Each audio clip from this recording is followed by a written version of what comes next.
Excuse me. Ebu switch off your music. Hey. Can we get seated? Watu waingie tukae. Ingieni.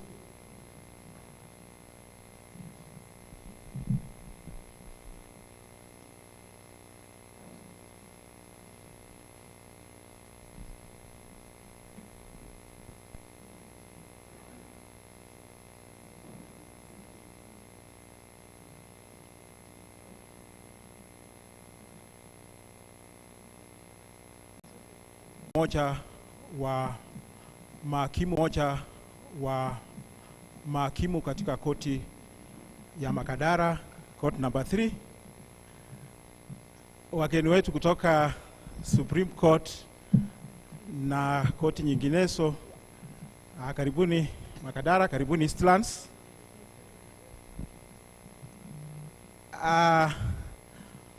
Mkutano wetu wa siku ya leo ni mkutano ya hadhara ya wananchi kutoa mapendekezo kwa ajili ya mpango ya fedha ya miaka mitatu 2026, 2027, 2028 and 2028, 2029. So kabla hatujaendelea, tutaanza kwa kuimba wimbo wa taifa, alafu baadaye pia tutaimba wimbo wa East Africa National Anthem, na tutaongozwa na our media team at the back. So naomba tafadhali tusimame sisi wote, alafu kabla hatujaendelea tuweze kuchezewa our national anthem and thereafter the East African National Anthem. Mungu yetu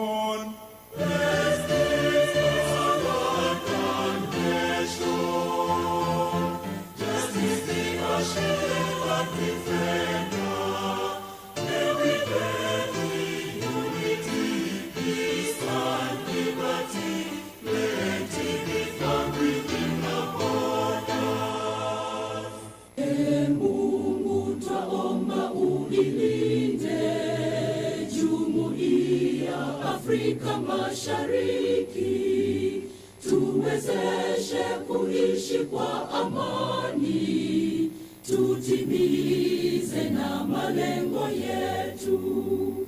Jumuiya yetu sote tuilinde, tuajibike, tuimarike. Umoja wetu ni nguzo yetu, idumu jumuiya yetu.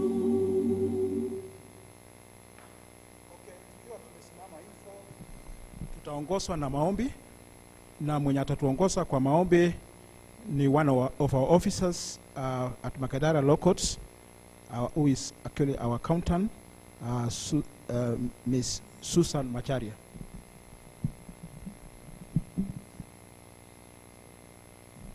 So we are Millicent. Let's bow down our heads in reverence. Father, in the mighty name of Jesus, we worship you, we glorify you, we give you thanks and praise, King of glory, for there's no other God like you in heaven above or on earth below. Mighty King of glory, we want to thank you for this day. We want to thank you for the gift of life, Jehovah.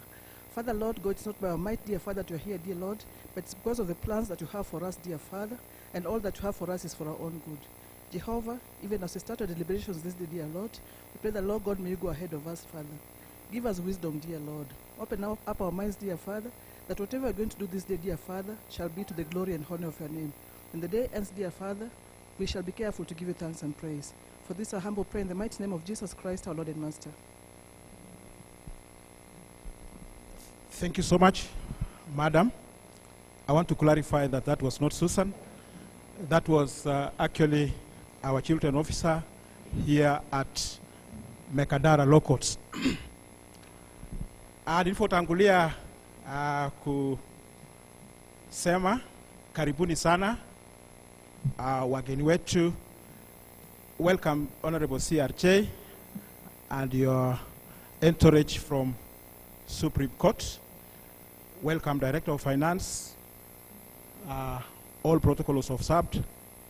Karibuni, our stakeholders at Mekadara Law Courts. Karibuni wananchi. Wakati huu ningependa kukaribisha hakimu mkuu katika koti letu la Mekadara, ambaye pia anasimamia koti ya Mekadara, Honorable Kennedy Bidali. Yeye ndio atatukaribisha rasmi na atatujulisha pia kwa wageni wetu. So Honorable Bidali, please, welcome. Let's clap for him.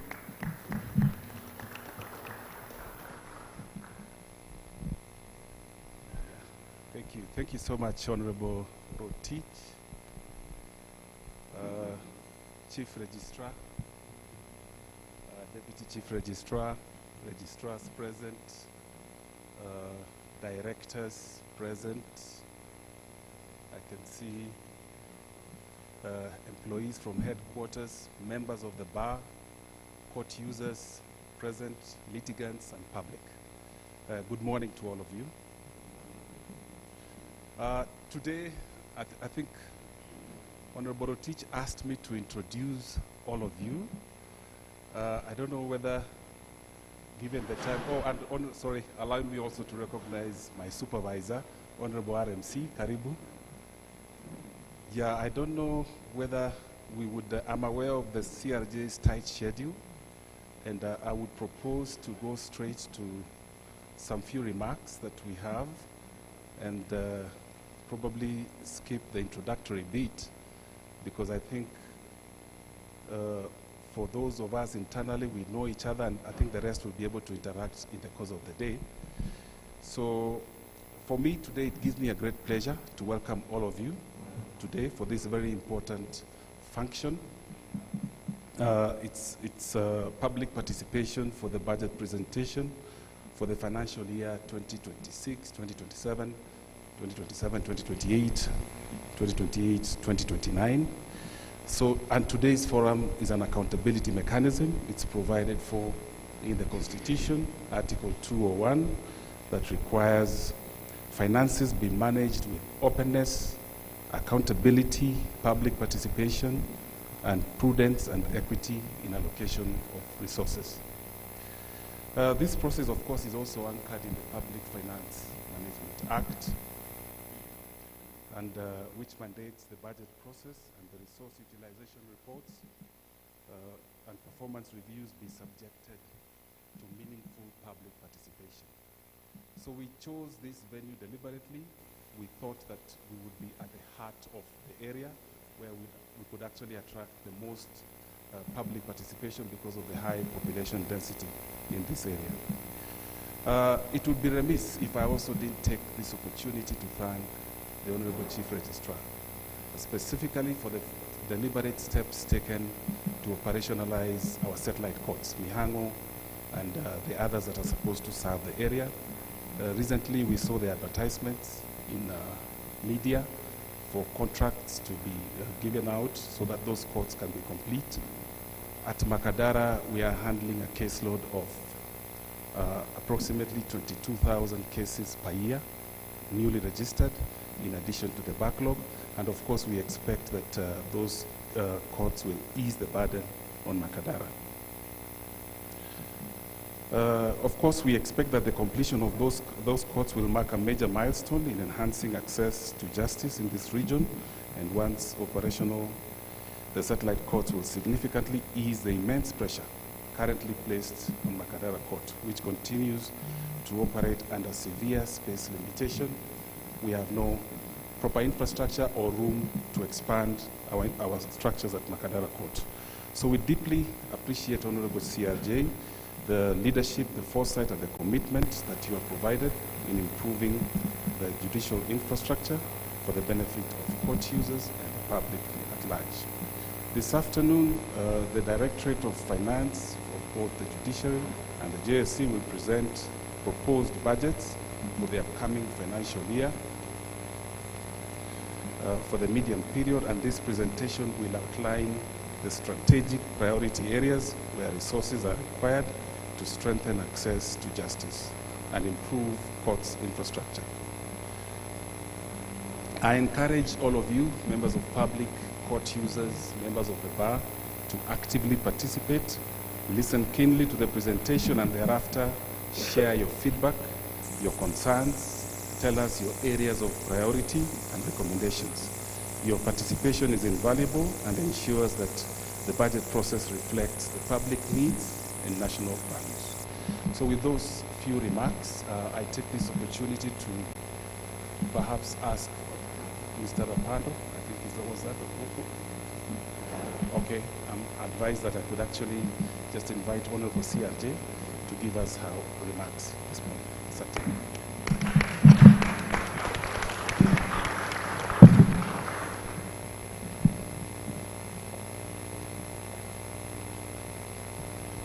Thank you, Honorable Bidali, Chief Magistrate, Makadara Law Courts. The Honorable Deputy Chief Registrar of the Judiciary, Mr. Paul Ndemo, Honorable Registrars, Magistrates present, our Directors who are present, our Justice Sector Partners, members of the court users, distinguished guests, partners in justice, our children who are also present with us. Good morning. Good morning once again. Habari ya asubuhi. That is the farthest I can go. It is my honor and privilege to welcome you all this morning to this pivotal engagement in our budgeting calendar. As the Judiciary of Kenya, this forum remains one of our most strategic avenues for direct engagement with the people we serve, strategic avenues for direct engagement with the people we serve, a platform where we account, listen, and co-create the future of justice financing. The exercise we undertake today is anchored in our constitutional architecture. Judicial authority is delegated by the people, and with that delegation comes an unqualified obligation to account for how resources entrusted to us are deployed. We therefore appear before you as stewards of a public trust, ready to present our performance for the last financial year and the investment proposals for the year ahead. As earlier stated by Honorable Bidali, the Constitution in Article 201 and Section 37(5) of the PFM Act, the Public Finance Management Act of 2012, mandate public participation in the budgeting process. And for us, however, this forum transcends statutory compliance. It is about cultivating meaningful dialogue that shapes our budget in a manner that is responsive to the lived realities of Kenyans. I am particularly pleased to note that children and young people are participating in this public hearing. This is historic, and their presence is a powerful reminder that our budgeting choices have direct implications on children's protection, safety, and timely resolution of matters affecting them, from custody and maintenance to care and protection to diversion and cases of children in conflict with the law. This conversation is especially timely, coming shortly after we just concluded the Judiciary's Children Justice Month last month, during which we reflected deeply on the justice needs of children and renewed our commitment to placing their best interests at the center of justice delivery. A well-resourced judiciary is therefore indispensable to safeguarding the rights and welfare of every child in Kenya. May I humbly request the boys from Committee Youth Corrective Center, the girls from, I'm told, Kamai, Bosto, and children from Mtoto na Sheria courtesy of Mtoto News to kindly stand up.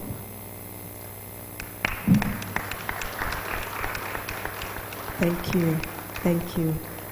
We recognize you and we truly appreciate your presence here, and we look forward to engaging with you and receiving your feedback on how you look at the judiciary budget and how you want it to respond to the needs. Asanteni sana, kindly take your seats.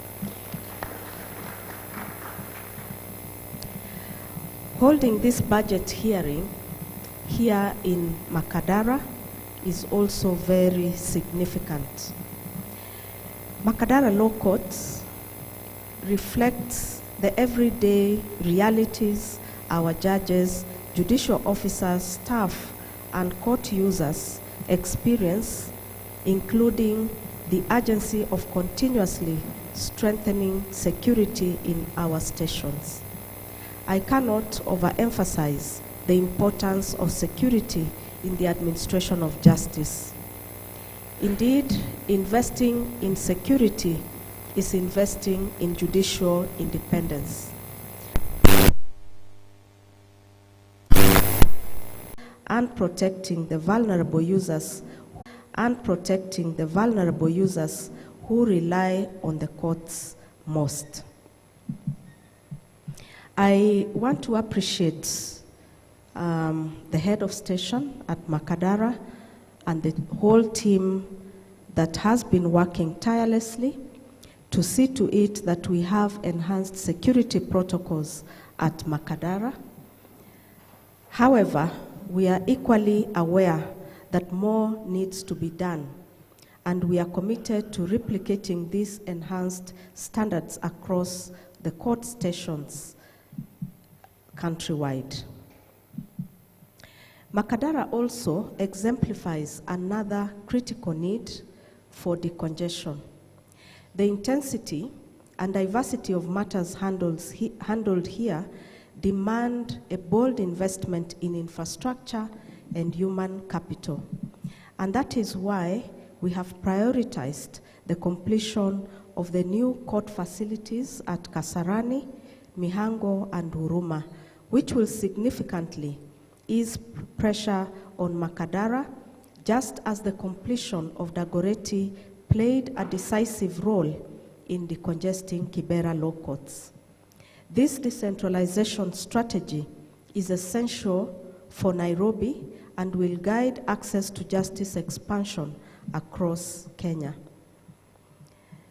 Allow me to express my sincere appreciation to all heads of stations who are here from the region. I know that we have officers from Thika, Ruiru, who are present.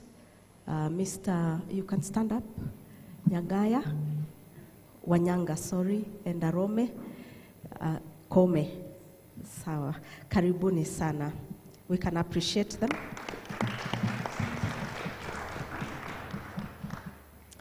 My deep appreciation also goes to the finance teams, both at the Judiciary and the Judicial Service Commission, for their meticulous work in organizing the public hearings. Let me recognize Director Beatrice Kamau and Director Rebecca Kiplangat. Thank you for ably leading your teams with professionalism and clarity of purpose. I also acknowledge our honorable registrars who took time to participate in this very important exercise and provided critical leadership and support throughout the budgeting process. To all our judiciary staff, thank you for your hard work and unwavering commitment. We recognize what you do and we appreciate. And to all the citizens who have participated in this budget hearing, both here and across the country, we are grateful for your time and insights and your partnership in strengthening our justice system. As we present our budget proposals, our proposed priorities remain grounded in the social transformation through access to justice blueprint, which aligns with the government's bottom-up economic transformation agenda to ensure that there is coherence, synergy, and maximum national impact. To actualize STARG's strategic objective, our resource requirement for the financial year 26-27 is 46 billion, and this will be presented by our Director Finance, and it represents only 0.7% of the national budget. The indicative ceiling of 29 billion leaves a financing gap of 17 billion or 37%.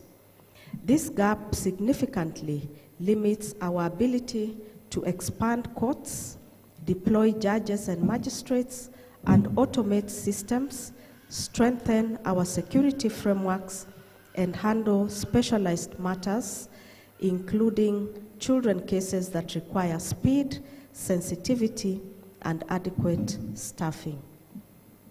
Through these public engagements, Kenyans have consistently raised several areas that require urgent intervention or investment. I can mention a few, starting with the need to expand the small claims court due to their transformative impact on SMEs, households, and economic vibrancy. There is also the need for payment of pro bono fees, recognizing that vulnerable groups rely on legal representation for meaningful access to justice. Even with our proposal to enhance the allocation for pro bono cases by half, the demand still exceeds the available budget. The need is significantly greater than the resources that we are currently able to commit, underscoring the urgency for securing stronger financial support to ensure that vulnerable groups can meaningfully access justice. We affirm that all these priorities have been integrated into our proposals. Our initial strategy was to build and modernize court infrastructure across the country, given the dire need that existed for proper facilities and the urgent imperative to reduce the distance to access to justice. That need still remains, and we continue to close those gaps. However, it has also become increasingly evident that our urban centers now require deliberate and targeted investments. These high-density environments with concentrated economic activity and overwhelming case volumes continue to strain our facilities far beyond their intended capacities. And therefore, prioritizing our urban court infrastructure is essential, and is essential if we are to sustain the gains that have already been made under STARG, and to ensure that justice delivery keeps pace with the realities of modern Kenya. Nairobi as a region remains our most demanding justice sector corridor, handling nearly a quarter of Kenya's total caseload.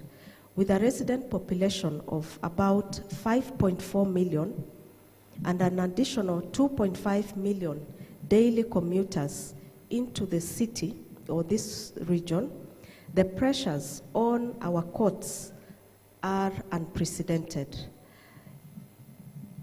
Its case profile also reflects the full spectrum of modern justice.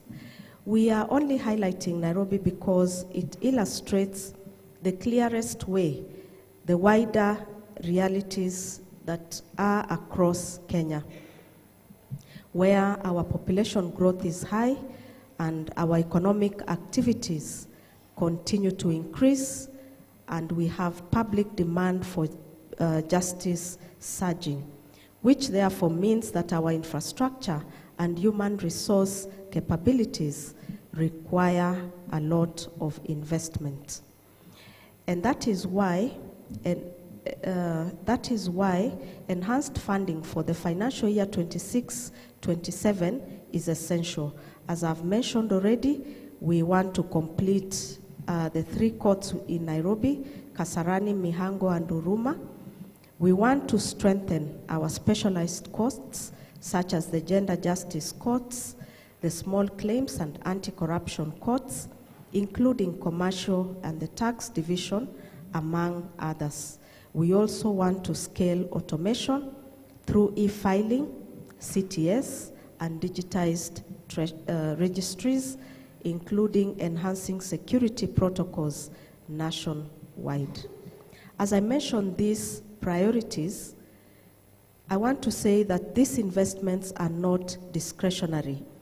They are the backbone of a future-ready justice system that supports Kenya's commercial growth, social transformation, and constitutional order. A well-funded judiciary means faster case resolution, reduced backlogs, safer courts, stronger protection for vulnerable users, and a justice system that grows in step with the needs of our people. With those very few and many remarks, let me invite you all to actively engage as we make our presentations to interrogate and enrich the proposals that we present. We truly value your feedback, and we look forward to receiving your proposals on how the judiciary budget should look like and the areas that we have identified as priority areas. I will not be given another pressing assignment that I have, but the Honorable Deputy Chief Registrar will be here and will be ready to respond to any of the issues that will be raised in relation to the presentations that are made. I just want to wish us all a meaningful engagement and God's blessings. Thank you very much.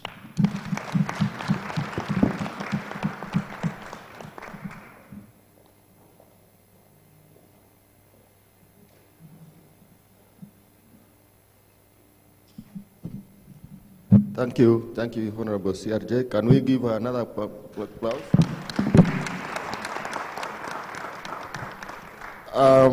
We now have the occasion has been fully opened. I want to request Madam Beatrice to start the first presentation.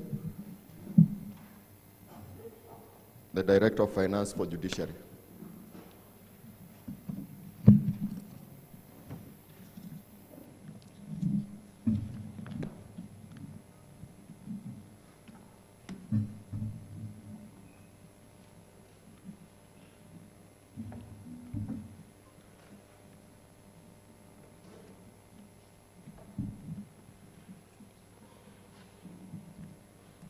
Good morning, everyone. Honorable CRJ, Honorable DCRJ, Honorable Bidali, our host, and Honorable Registrars. I'll ride on the protocols laid very well by our Honorable Chief Registrar. I greet you and I welcome you to this forum, and we are pleased to see all of you. I will take you through a presentation.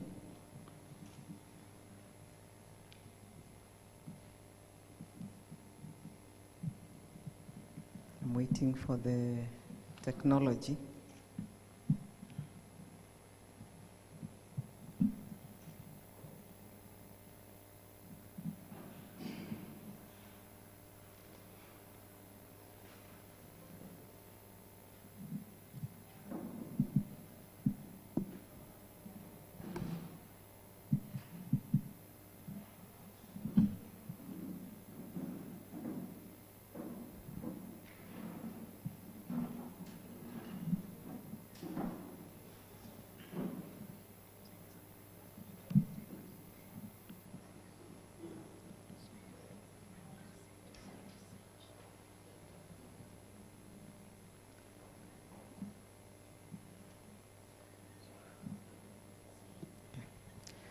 Yeah,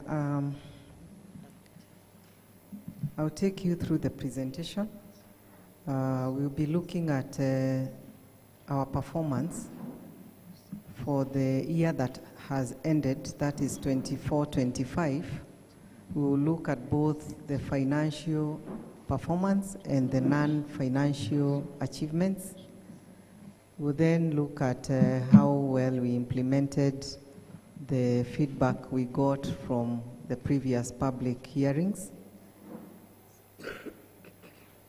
Then we'll look at the proposed budget that the judiciary has been given for the next financial year, that is 26-27, the priority areas of funding that we propose to fund with that budget, and we'll briefly look at what challenges and recommendations that we have. In terms of introduction, the judiciary is financed from the consolidated fund as appropriated annually by the National Assembly, and this is done through the Judiciary Fund. The Judiciary Fund is established under Article 173 of the Constitution, and this article requires the approved estimates of expenditure of the judiciary to be a direct charge on the consolidated fund.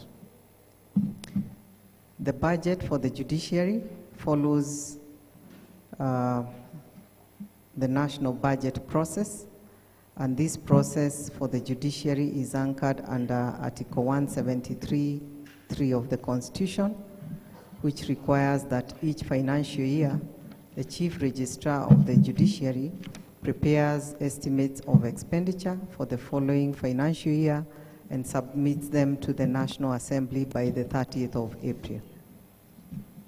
I think the Chief Registrar has also mentioned the reason we are here. We are required by the Constitution under Article 201A and Section 37(5)A of the PFM Act to involve public participation in all financial matters. Our mandate as judiciary is stipulated under Article 159(2) of the Constitution, and we are guided by the following principles. That is, justice shall be done to all irrespective of status. Justice shall not be delayed. Alternative forms of dispute resolution, including reconciliations, mediation, arbitration, and traditional dispute mechanisms, shall be promoted. Justice shall be administered without undue regard to procedural technicalities, and the purpose and principles of the Constitution shall be protected and promoted. Our priorities as judiciary are set in various documents. These include our blueprint, that is the social transformation through access to justice. We call it STARJ. Every year we do annual work plans, and these annual work plans inform the budget. And we also undertake performance management and measurement understanding for all the courts and all other spending units. The policy documents I've mentioned are also aligned to the broader national agenda, that is the Vision 2030 and the medium-term plans. We are now at medium-term plan 4. The bottom-up economic transformation agenda objectives and other government policy directions that we receive from time to time. Our blueprint has 5 outcome areas which are key to positioning the judiciary as a facilitator.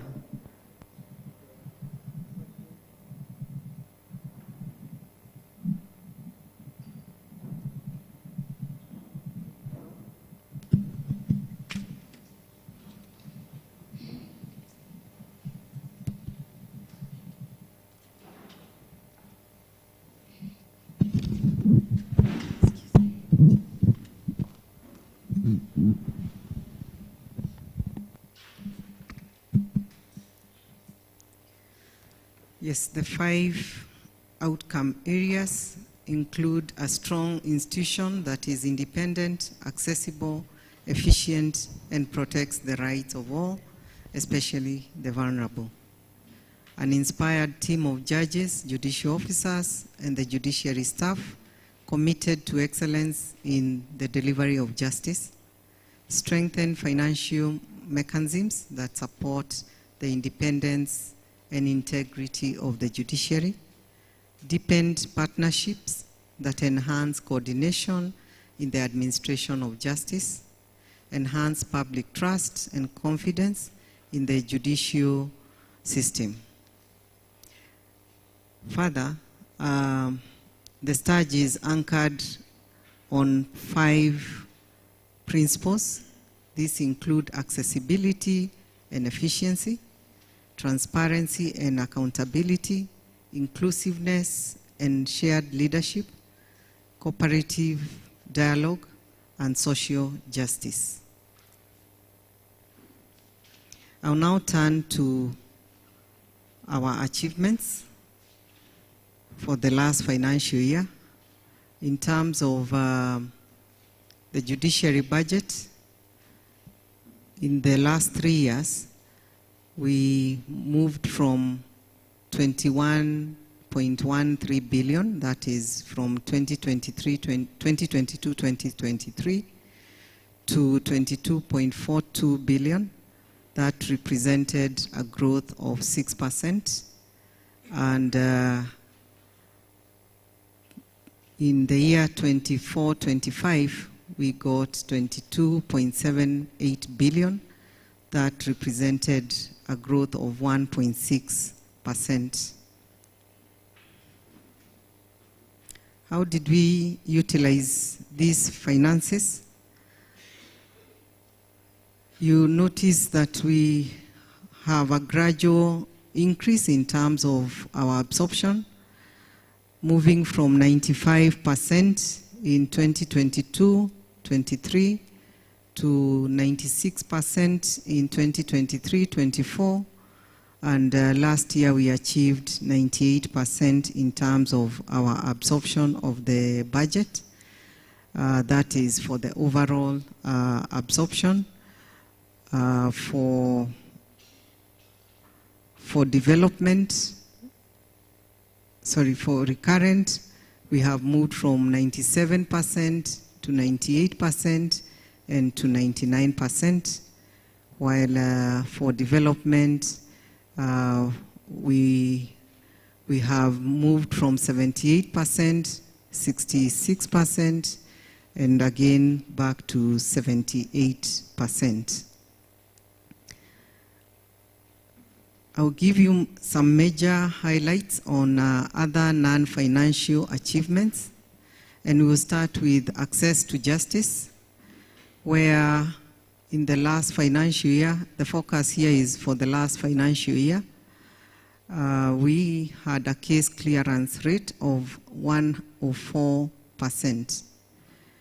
This means that we were able to clear more cases than those that were coming in, and that is demonstrated by the backlog reduction that we also achieved of 27% in the same year. In terms of construction of courts, this is a year we suffered major budget cuts. You remember after the Gen Z chaos, our budgets were slashed by half, but we were able to complete 2 magistrate courts, that is at Dagoretti and Marimanti. Still under access to justice, we were able to establish 1 Court of Appeal sub-registry, which was operationalized in Garissa, and this brought the total number of Court of Appeal sub-registries to 6. The others are Eldoret, Busia, Kisii, Meru, Malindi, and Kakamega. 1 High Court was also established here in Makadara.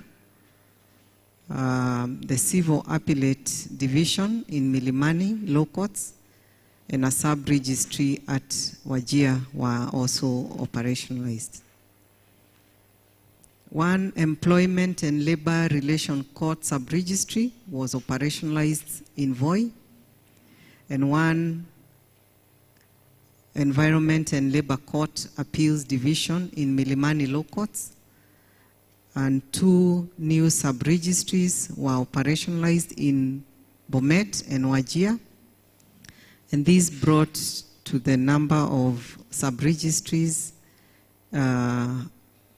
6 sub-registries, which are Witu, Bomet, Kabranet, Lamu, Lodwar, and Wajir. 6 new magistrate courts were also operationalized, and these were in Kedube, Kamwangi, Wamunyu, Dagoretti, Moiben, and Kobewa. And this brought the number to 162, the number of magistrate courts. Mobile courts, we run mobile courts, especially in the far-flung areas, and we have 59 mobile courts. And with these, 6,751 cases were resolved through mobile courts. Provision of legal aid, we pay our pro bono advocates, and these services, with these services, 3,449 cases were tended to, and this cost us 81.6 million, which is, I would say, is a drop in the ocean. We are still struggling to pay our advocates, even after doubling the budget allocation. Registry and court practices that support marginalized and vulnerable. We established designated counters and desks for the vulnerable population in all the courts. The Employment and Labor Relation Courts Service Charter, Delivery Charter was also translated into Kiswahili, and the guardianship and foster care rules under the Children's Act were gazetted, and these were to facilitate the just and expeditious and proportionate determination of applications relating to guardianship. The Supreme Court also launched the self-representing litigants e-guide and operationalized a self-service chatbot menu on court and registry services. Under the tribunals, we got one more tribunal transiting into the judiciary, that is the Retirement Benefit Appeals Tribunal. And this brought the number of tribunals in the judiciary to 23. 31 tribunal members were sworn in, that is 3 chairpersons, 26 members, and 2 secretaries. The tribunals also operationalized what we call shared services, and these were launched in Nairobi and Kisumu counties to provide registry support in the region and facilitate circuit sittings. And these services have provided, the services include the courtrooms, registries, chambers, digital hubs, archives, and the human resource. These have enhanced access to justice by streamlining administrative processes, optimizing resources, and standardizing the service delivery. And you can see for Kisumu, once it was launched, 1.3% was successfully settled. And this resulted to 26.7 billion being released into the economy. We also have the alternative justice system, and action plans were launched in 6 counties. These included Narok, Uasin Gishu, Kisumu, Trans Nzoia, Isiolo, and Marsabit. And these brought the number of counties with the AJS policy to 10. Small claims courts, which is still under the multi-door approaches to justice. We had 3 of them being established, that is in Dagoretti, Garissa, and Voi, and this brought the total number of small claims courts to 40. We also have Mahakama Popote, and this is an innovative way designed to enhance efficiency and equitable justice by leveraging technology and redistributing workload across court stations with lower caseloads to support busier courts through virtual platforms and e-filing, and therefore eliminates the need for physical movement and transfers. A total of 19,089 cases were distributed to judicial officers in court stations with lower caseloads, and out of which 14,240 were resolved. The Mahakama Popote guidelines were also launched, and these are meant to guide and strengthen the Mahakama Popote initiative. Rapid results initiatives were also carried out to decongest prisons in Nairobi region at the industrial area remand and maximum prison, where 3,157 matters were reviewed, resulting in inmates being placed either on probation, assigned community service orders, or having their sentences reduced or being released. Court circuits were also conducted across all the superior courts, and we had 268 circuits, and the matters that were resolved through circuits were 6,050 matters.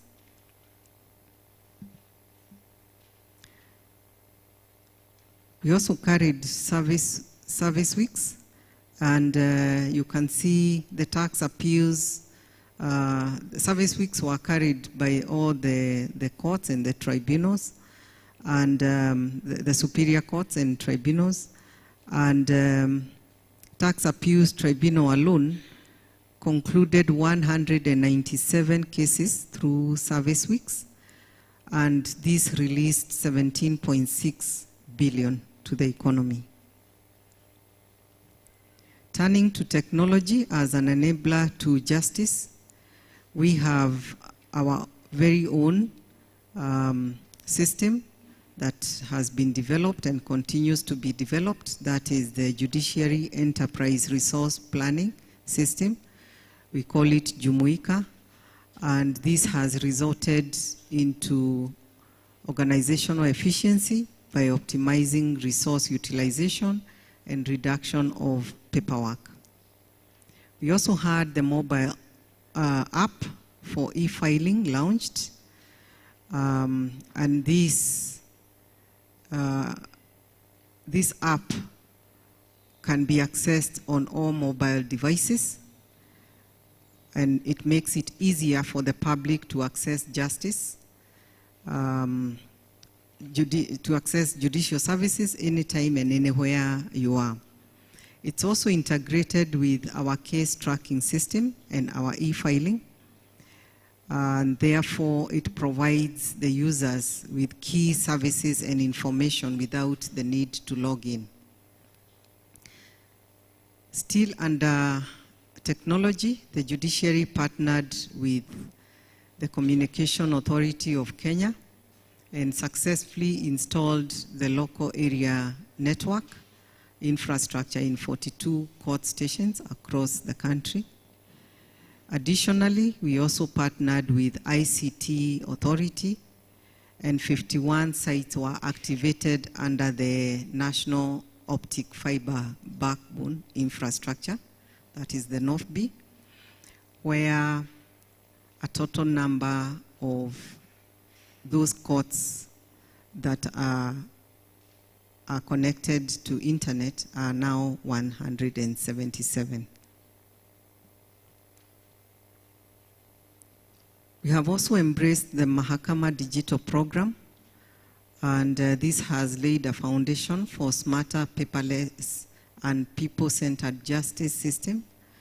This is where we are digitizing all records, court records, involving the conversion of court files from manual to digital format, and thereafter they are uploaded to the case tracking system.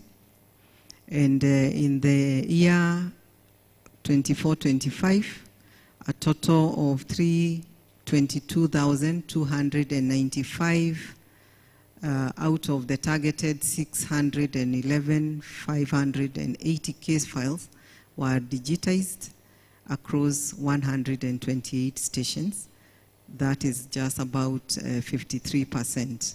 We still continue to digitize all our old records so that we are able to access those records electronically. So this has enabled real-time access to case files, and therefore enhancing efficiency, accuracy, and registry operations.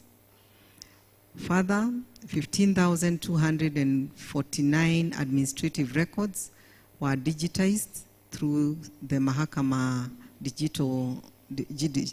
digitization program, and this further streamlined our support functions. In terms of growth of jurisprudence and leadership management, the judiciary held 5 major conferences to provide a platform for courts to engage and interact with the stakeholders. This included the Supreme Court at 12, exhibition and conference, the Employment and Labor Relations Annual Symposium and Exhibition, the Environment and Land Court Climate Justice Conference, the Annual Human Rights Summit, and the Annual Mediation Summit. The Environment and Land Court developed a compendium on ecological jurisprudence emanating from decisions on climate justice in Kenya. And it is expected that this compendium will be a helpful reference book and research tool in climate justice matters for all stakeholders and the public at large. And there you can see the Supreme Court at 12 conference where His Excellency the President graced the occasion and opened the conference. In terms of greening the judiciary, solar installations were completed in 8 court stations, that is Etago, Kiambu, Kilgoris, Chuso, Mwingi, Naivasha, Sirisia, and Tawa. And this brought the total number of solar-powered court stations to 42. We hope we can be able to install to all our court stations, finances allowing. The judiciary also established the Judiciary Dialogue Day, and this will be an annual event done across all the court stations, and this reaffirms the judiciary's commitment to transparency, accountability, and citizen-centered justice. We also held budget public participation last year. We try every year to hold this kind of event in at least 5 counties. Nairobi remains central, so we repeat Nairobi but in different places, given even its population. So last year we held this kind of forum in Narok, Isiolo, Kitui, Kisii, and Nairobi. And as earlier mentioned, it's also a constitutional requirement. And you can see there our public participation being held in Narok and Isiolo. What kind of feedback did we get from the public, and how have we implemented it? Because as much as it's a constitutional requirement, we take this forum very seriously, and we take your feedback seriously. Some of the feedback we got was to decentralize judiciary services for wider access to justice. And as mentioned earlier, the judiciary has service desks that exist in 6 Huduma centers. That is GPO, City Square, Kibera, Isili, Thika, and Makadara. Unfortunately, the rollout has been hampered because there are 2 court cases that are currently on, and therefore we were unable to roll it out. Establishment of community-based dispute resolution mechanisms.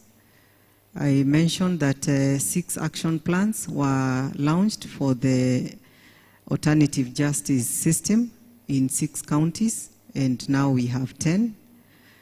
Review of the pro bono policy in liaison with the NCAJ and transferring the custody to the National Legal Aid Services. Ideally, the pro bono services are supposed to be administered under the Office of the Attorney General through the National Legal Aid Services, and the judiciary is in discussions with the Office of the Attorney General with an aim to transfer the same to the National Legal Aid Services. One of the challenges the AGs has had is that the NLAS was only in Nairobi, but I believe they are establishing in all the 47 counties, and we hope that this service will successfully be transferred to where it belongs. Establishment of partnership between the judiciary, county governments, and national government, especially in enhancement of ICT infrastructure. I think I mentioned the kind of partnership we've had with both the Communication Authority of Kenya and the ICT Authority. Continued establishment of specialized courts, that is the small claims courts and the GBV courts with a name to decongesting the main courts. 14 new court annex mediation registries were established, and that brought the total number to 82 across the 42 counties. 3 new small claims courts I mentioned that were operationalized, and now we have 40. And we continue having these specialized courts, funds allowing. Review of case tracking system to allow advocates to print received court pleadings to serve other parties. This has now been enabled, and advocates, they file their documents through e-filing system, and these are automatically date stamped. An acknowledgement document from the registry can also be downloaded and used to serve the other parties. Now we turn to our proposed budget for the next financial year. The judiciary budgets through what we call program-based budgeting, and the judiciary has one program, that is the dispensation of justice, which has 2 sub-programs: access to justice, general administration, planning, and support services as the other sub-program. The judiciary budget is also presented by vote and program, and this is in line with Section 38(3)(b) of the Public Financial Management Act and the Judiciary Fund Regulation 5. As earlier mentioned by the Honorable Chief Registrar, the judiciary requested for 46.45 billion, but the indicative ceiling that we have been given is 29 billion, which leaves us with a financing gap of 38%.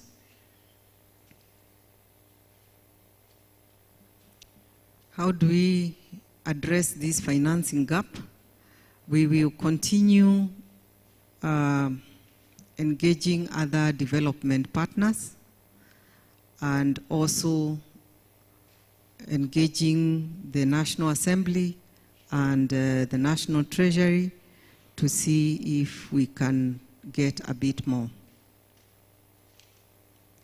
Which are the priority areas that we intend to finance with this budget?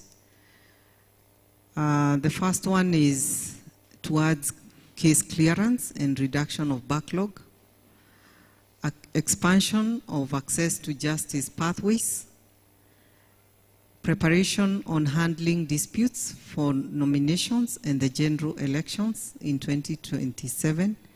You realize the elections will come in August, and much of the preparation will have to be done in the financial year 26-27. Also, the nominations come much earlier, and they will come in the next financial year, so we can't wait. So we have prioritized that. Improvement of court infrastructure, leveraging automation for delivery of justice, and human resource management and development, which is key in delivery of justice.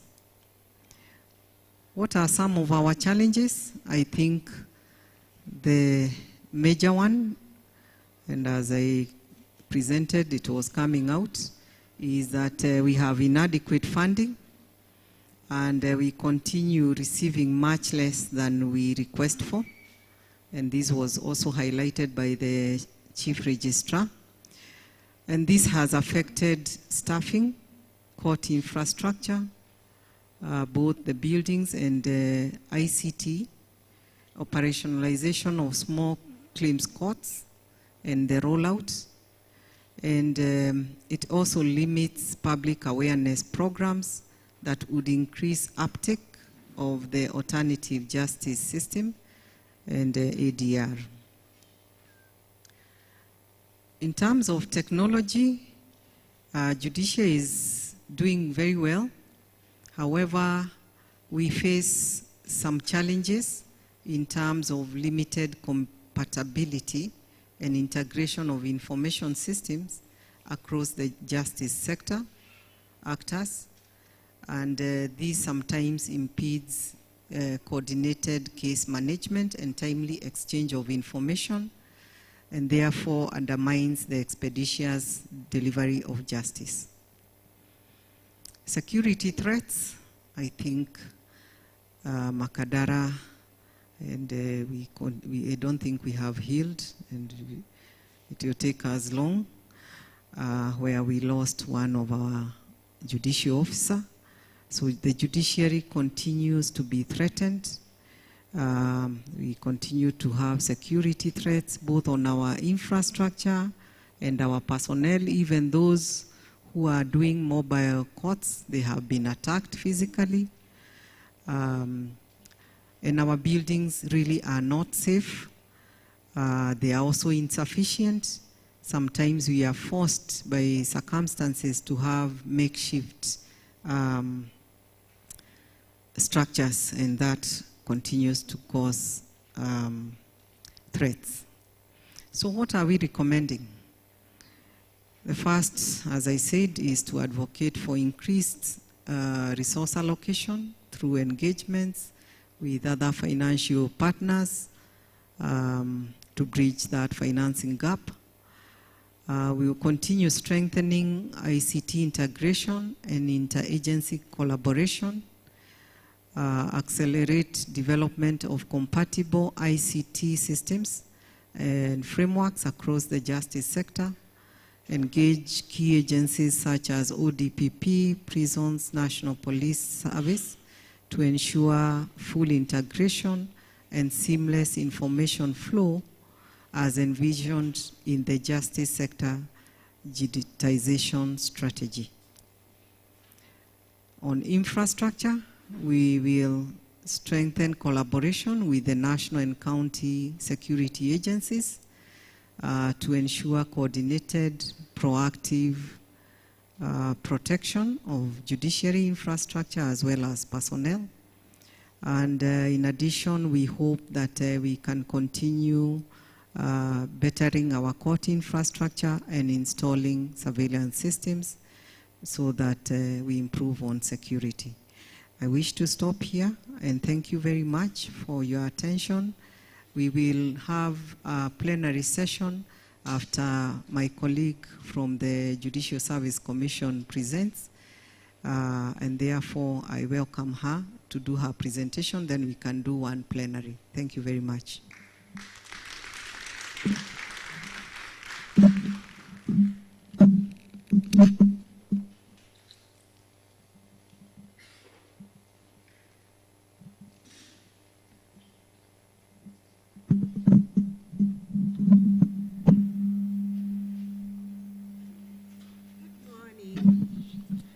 Good morning, people of Makadara. Yes, maybe just stand and stretch 1 second so that you have a break.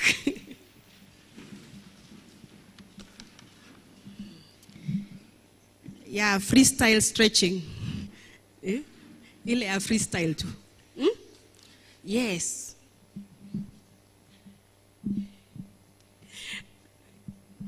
At least so that we can recharge. So we can take our seats. Thank you. Thank you.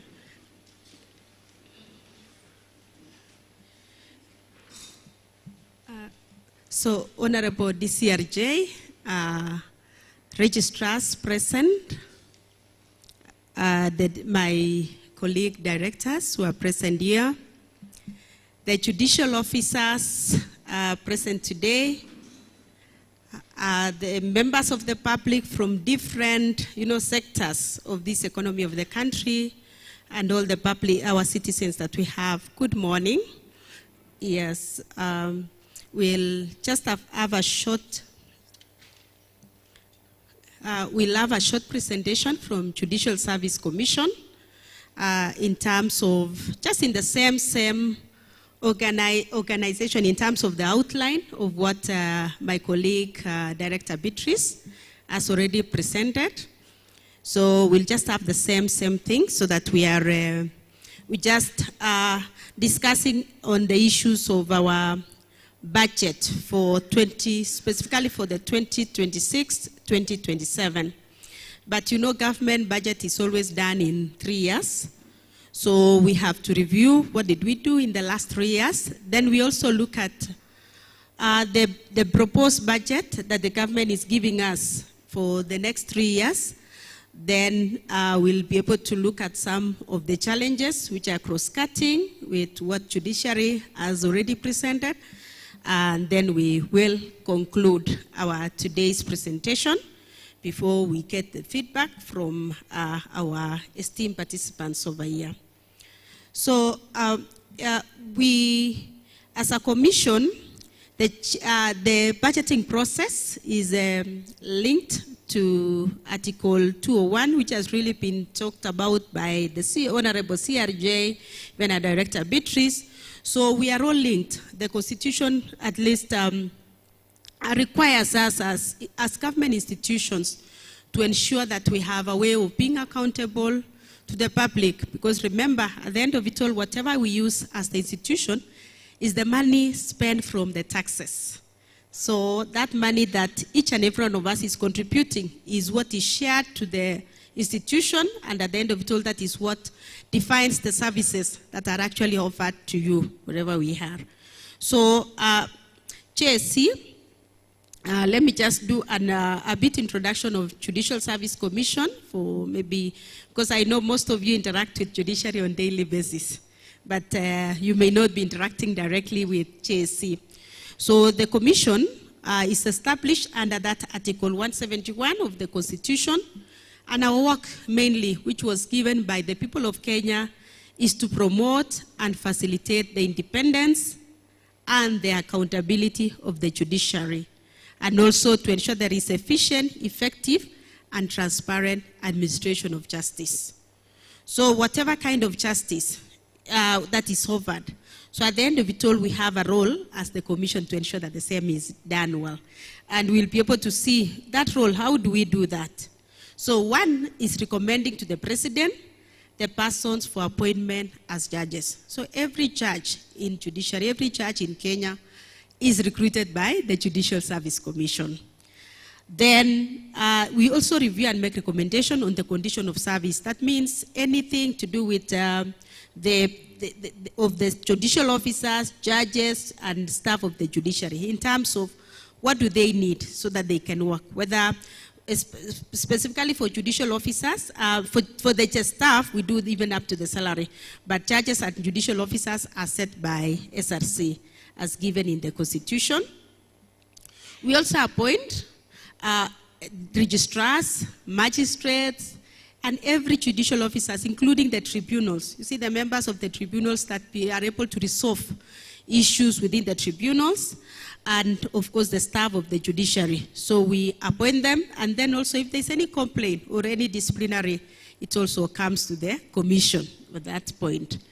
Then we do the issues of ensuring that we have programs of continued education. So we have one of our institutions called Kenya Judiciary Academy, whose work is to ensure that they train judges and they train judicial officers in a number of areas that they require to upskill to be able to do their work well. And then the other role is advising the national government on issues of improving the efficiency of the administration of justice. This we do in most cases, of course, through policy development. And then under Article 168 of the Constitution, we receive and consider petitions for removal from the office of the judges. So we recruit, and also once we've considered those petitions, you give to the president to form a tribunal in case there is merit. But if there's no merit, we dismiss, and that is it. So what is our vision as a commission? Our vision is to be a commission of excellence in promoting and facilitating an independent and accountable judiciary, and that is our mission down there. So the commission implements its program, because at the end of it all, the Constitution gives you the 6 highlights that I've given the functions, but you have to break it down and see how do you implement the same things. So we've broken it down through our strategic plan, which 2022-2027, which is actually coming to an end during this, the MTEF period that we are talking about, which is 2026-2027 financial year. So currently we have 5 outcomes that strategic plan aims to achieve. And one of the outcomes is efficient, effective, accountable, and transformative administration of justice. We have motivated, professional, dynamic, and responsive judges, judicial officers, and judicial staff. Then another outcome is just to be able to increase public confidence and trust in JSC and judiciary, and then to have sustainable funding and sound financial management for both the institution. And lastly is to strengthen the institutional capacity of JSC itself so that it's able to undertake its mandate.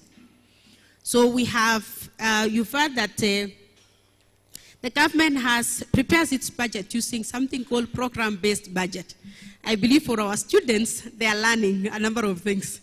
Yes, today. So there's something called program-based budget that the government uses in terms of when you allocate the resources. You just don't allocate, uwezi sema to judiciary, you get this amount.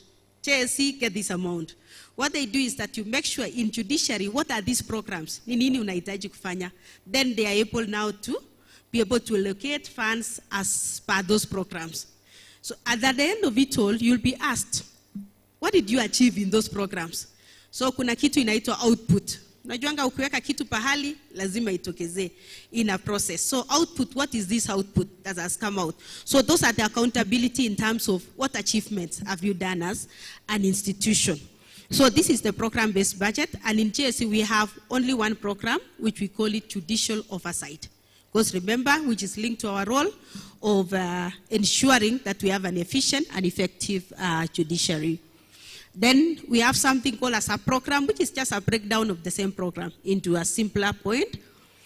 So we have 2, administration and judicial services, and then judicial training, which I have indicated earlier, that's undertaken by our institution, which is Kenya Judiciary Academy.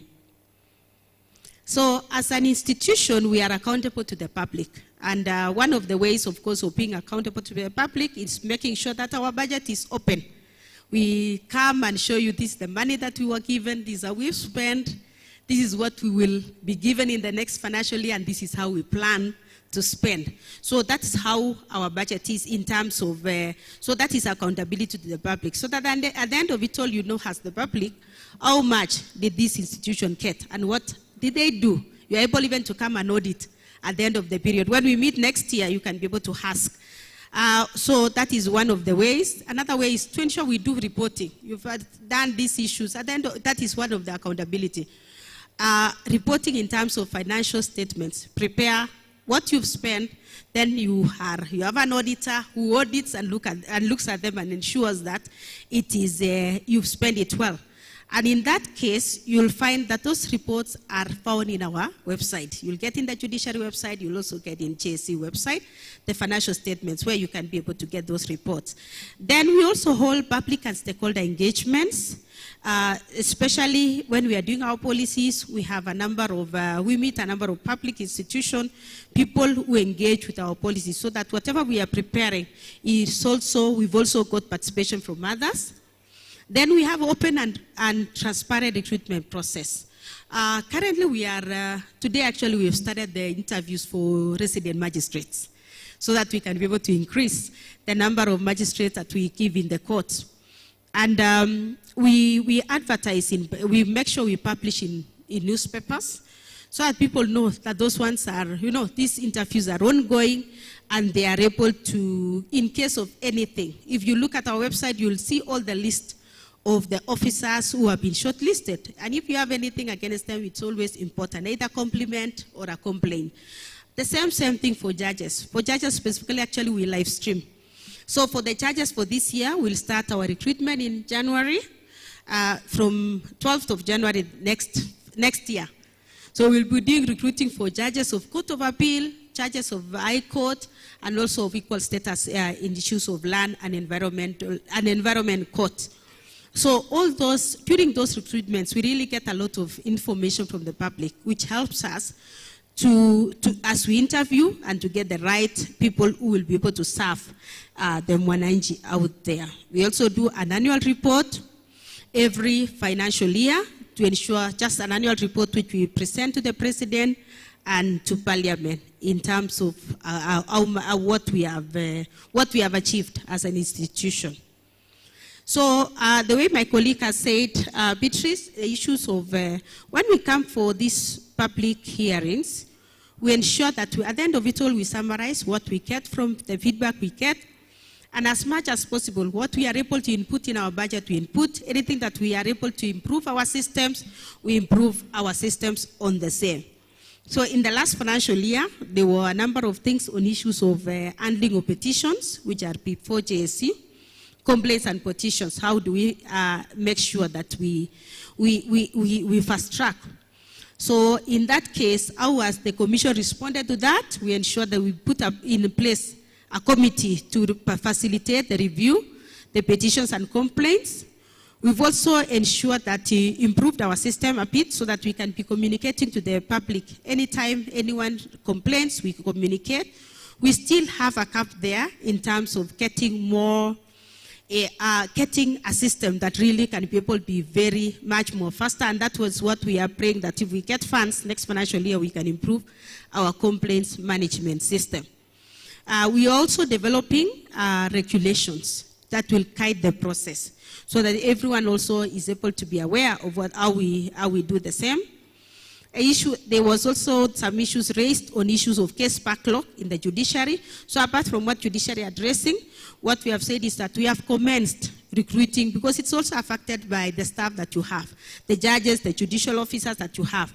So we've commenced recruitment of 45 judges, and then the 100 magistrates and 5 cadis, whom I've said actually the interviews are starting from today, and we'll have others continuing up to March next year and henceforth. So so that is what we've done to ensure that. AJS, we've approved some policies, ensure there is allocation, yes, through, and of course approving the expansion strategy. Enhancement of judiciary budget, because when you come to the public, most of the times they really support that we need to enhance the budget for the judiciary really as an arm of government. And the Commission continues to lobby the National Assembly and any other, and the other stakeholders, including the National Treasury, having a meeting to ensure that we have that enhancement, and if we can be able even to have a cap in terms of the percentage that is given by the government or by the National Treasury. So moving to the next session, which is the performance review. We're talking about what money did we have in the last 3 financial years, and what did we do as a commission. So we're looking at 2022-2023 to 2024-2025 financial year, and the commission was allocated those funds, 887 million in 2022-2023, 896.6 in 2023-2024, and 747 million in the last financial year. You can see there was a roll drop, and the actual expenditures are respective in terms of 834.18, 881.24, and 739 million respectively. This translates to budget absorption rate of 95%, 98%, and even 99% in the last financial year. That means we almost spent all the amount that we were given, that is just a depicted. So you can see there was a significant budget reduction in the last financial year. And really when there is a budget reduction, of course, it affects a number of areas. And for example, last year we just had to cancel even this recruitment of judges had to be cancelled in the last financial year because of that issue of budget cuts. So it affects when the government, that's why some policies, when they reduce money from institutions, especially when it's affecting the core mandate, you find that at the end of it all, it also affects the service that is given to the Mwananchi out there. So from that money, what did we achieve for the 3 financial years? You'll see we've consolidated our data for the 3 years. So we've been able to recruit 47 judges in the last 3 financial years. Last year we didn't do anything, but these 47 were for the other 2 outer years. We're able to recruit also around 91 judicial officers. This includes magistrates. This is the time we did around 70 magistrates. And then, of course, we did a number of other, for tribunals, members of tribunals and all that.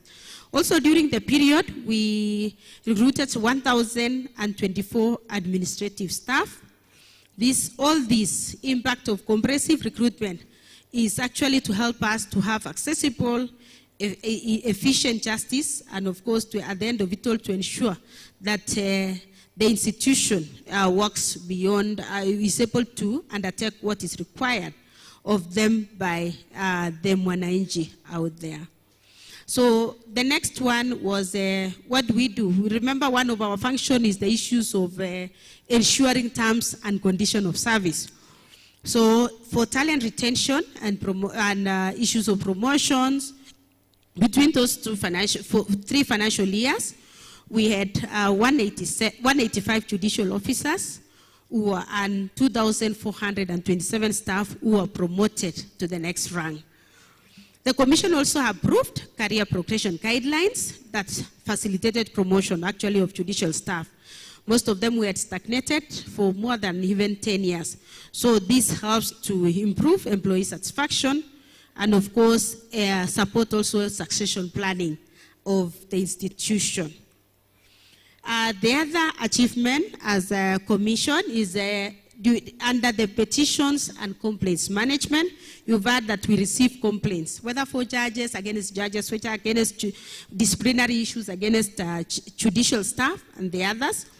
So during that period, we have processed and concluded 229 petitions. And then complaints, petitions are against judges. The word when you use petition, it means there were complaints that had come against a judge.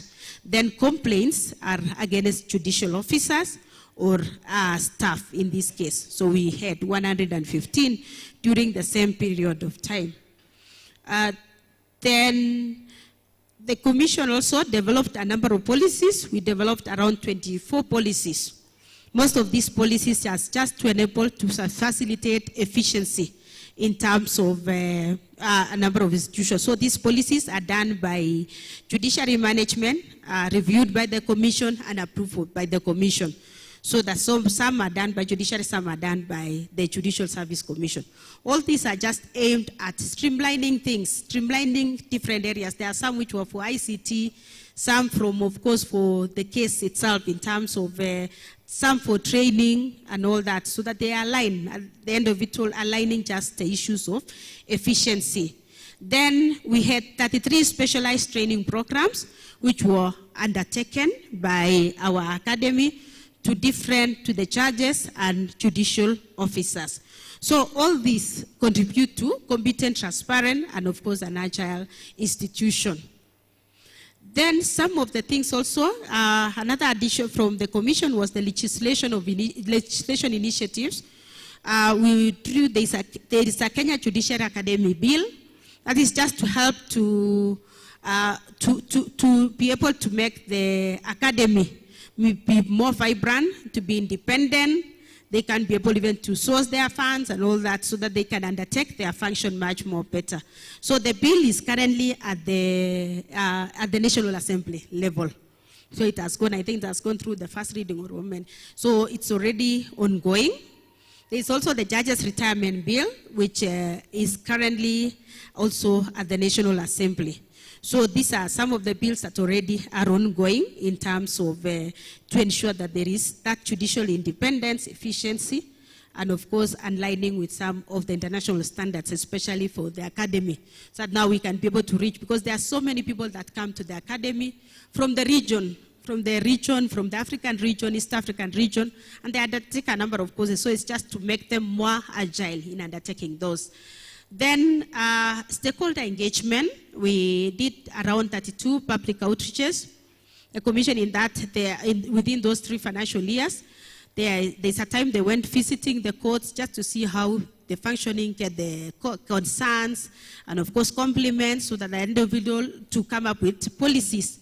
All these are just to be able to help them to come up with the policies that helps the commission address the issues that the citizen or the staff and have raised. So these engagements provide platforms for dialogue to receive feedback and of course address public concerns effectively. So those were the outreaches that we did in that financial year. So up to that point, we've talked about the achievements. In terms of summary, there are so many things, but just in terms of summary of what the commission did. So for the this now upcoming budget, the budget that is coming from the next financial year and the medium term. So what has been proposed in terms of the allocation currently by the National Treasury?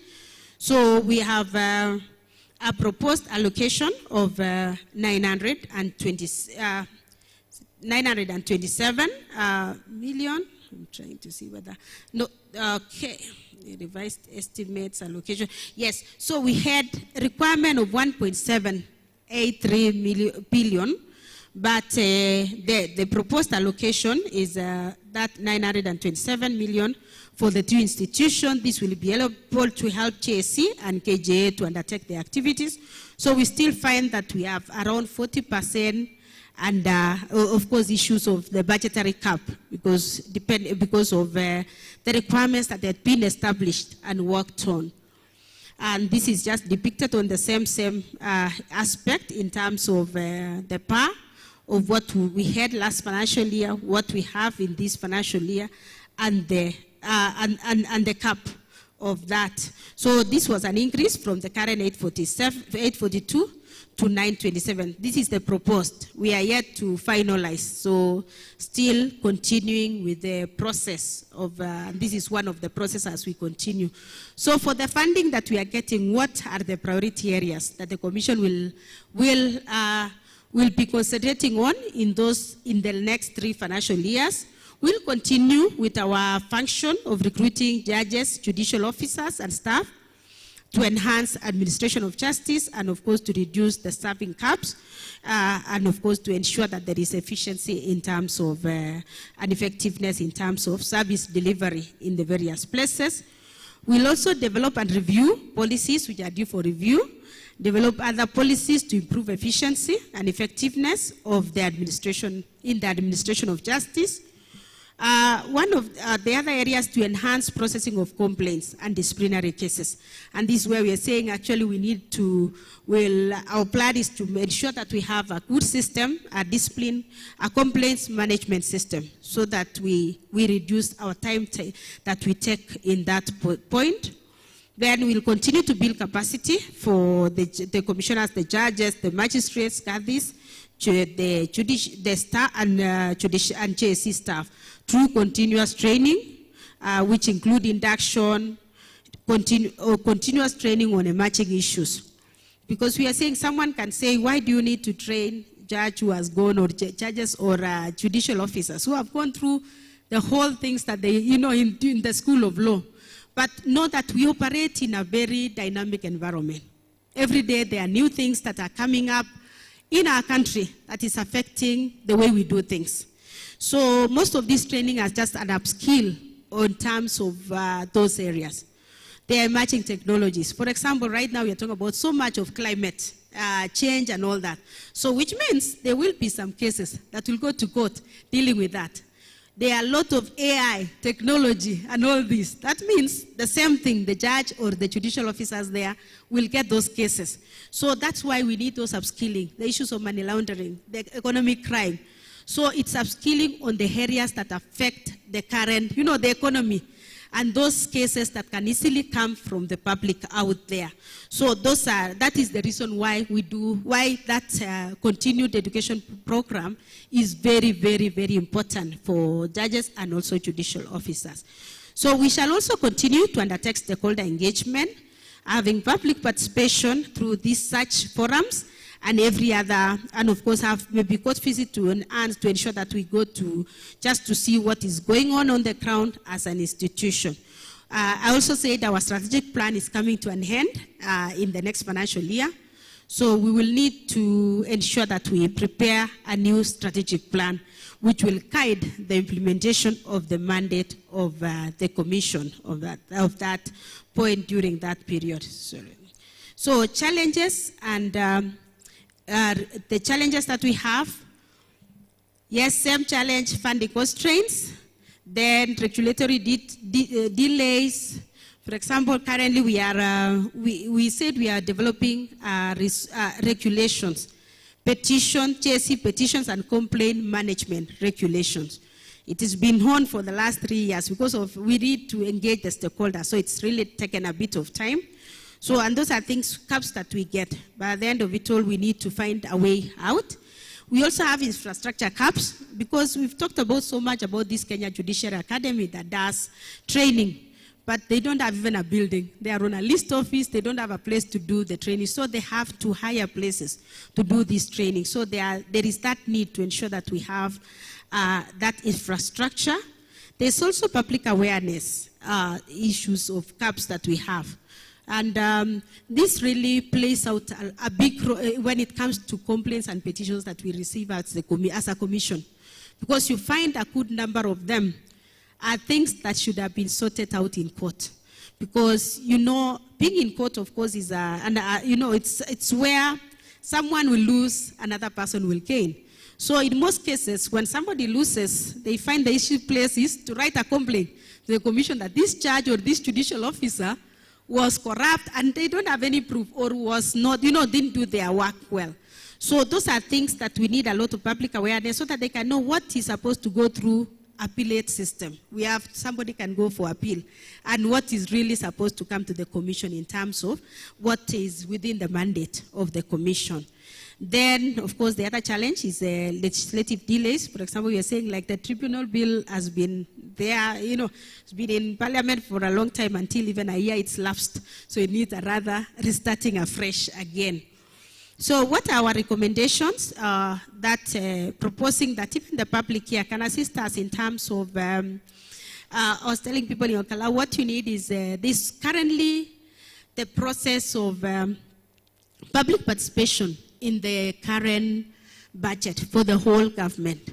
So, and in that public participation, you are always asked the public to give their views.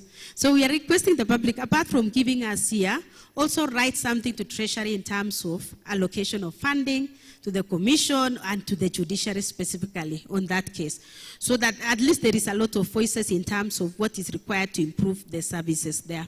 We shall also continue to resource mobilize, to augment the funding, because we know the funding, whatever the resources or the revenue resources that we have in the country are not that much. So we all have to work within the realities and ensure that we've also augmented the funding from different places. Then we also recommending for an infrastructural development. I know that there was still a basis of following up in terms of funding for establishment of Kenya Judiciary Academy. We already have land. Government at least allocated us land some 4 years ago, but now we haven't been able to do it. So there's a funding that is being followed to ensure that if that construction is done, so that now we can reduce this reliance on lease facilities.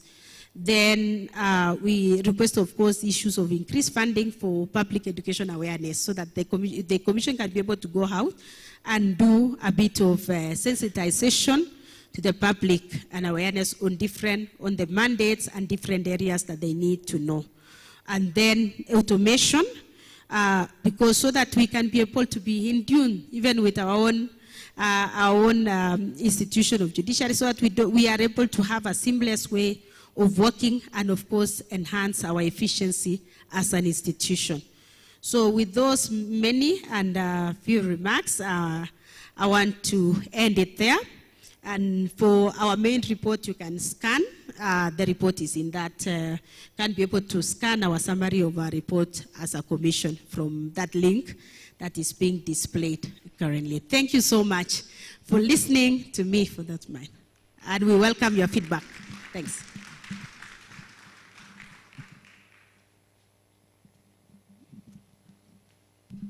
Thank you very much, Director Rebecca. Let us give her another round of applause. As had been indicated earlier, we'll be going to plenary. But before we do that, we want to invite the Honorable the DCRJ to make a few remarks. Then we can go into plenary.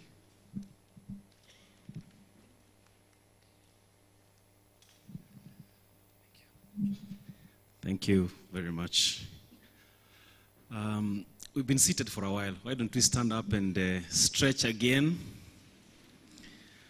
We are told it is healthy to not to sit for too long, si ndio? Yeah, unaweza kustretch kidogo ndio ujisikie mwili uko namna gani, because we are going to be seated again for some time. Thank you. You may be seated.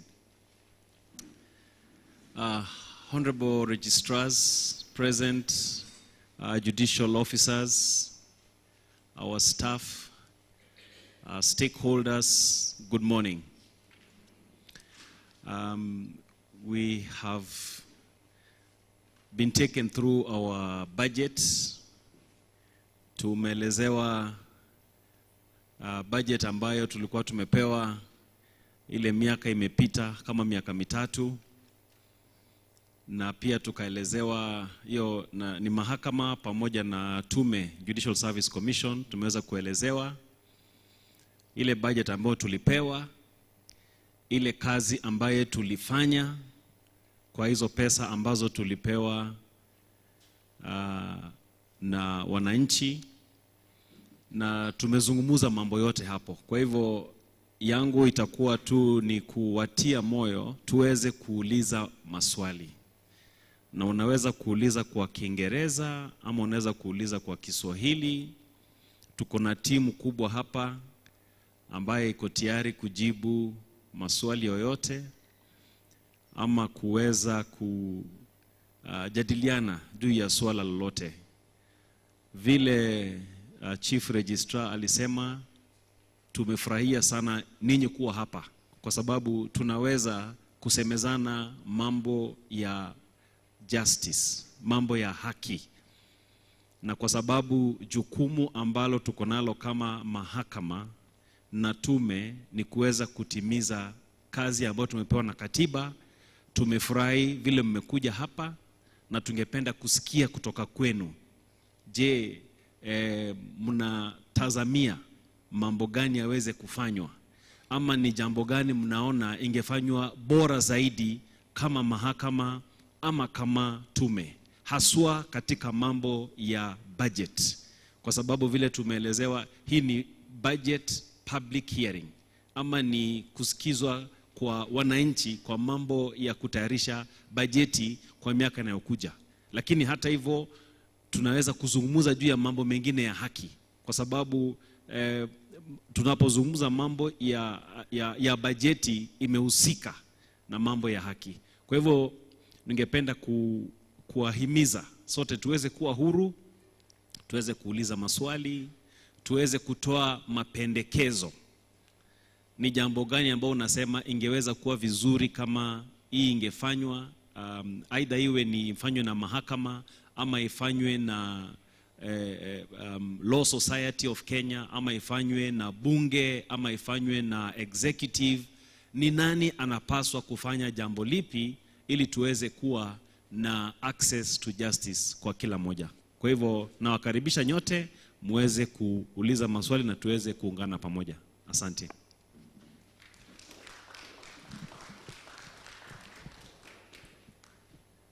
Thank you very much, Honorable DCRJ. I want to believe that we have mics that can move around so that we start our participation. Now the ball goes to all the participants. Maswali, comments, and everything else. We start with this side by raising our hands.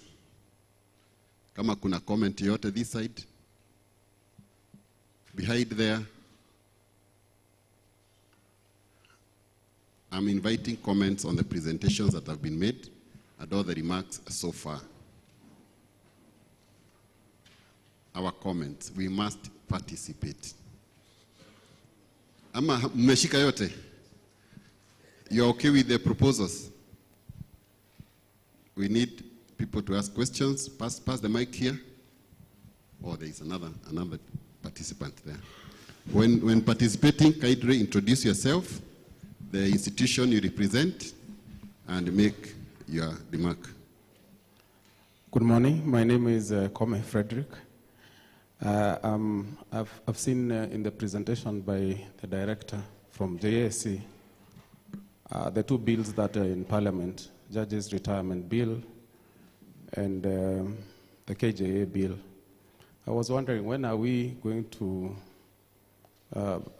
pursue a bill on the national budget allocation for judiciary to probably peg it at 3%, which is proposed at as a national budget, so that judiciary can get 3% of that. When are we going to come up with that bill? Thank you. Thank you very much. That is taken. Another comment, another question? Yes. Morning.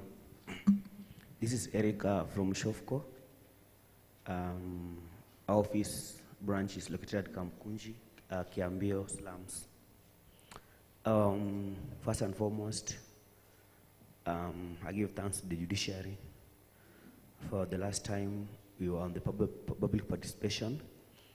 We tried to comment on the issue of gender-based violence, gender-based cases, and we said that we need to have a court dealing with gender-based cases.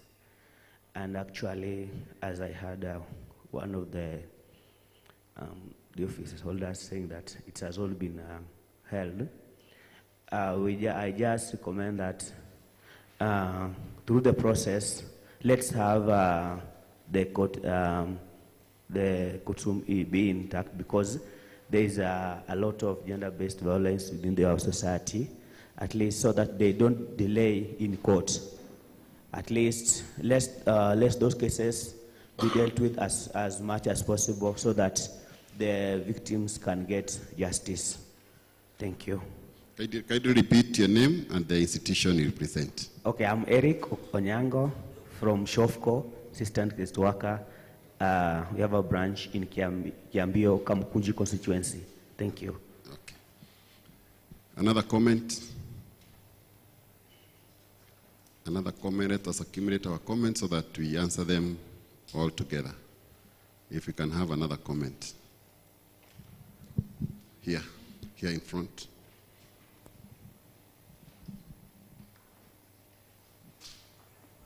Good morning.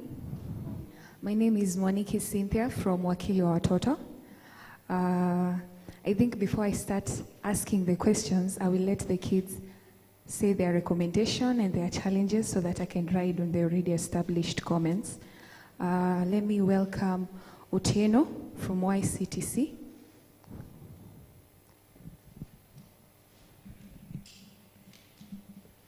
So, morning. So my name is Rodor Sami Otieno at YCTC. Na nafurahi sana kupatiwa fursa hii kuweza kuongea mbele ya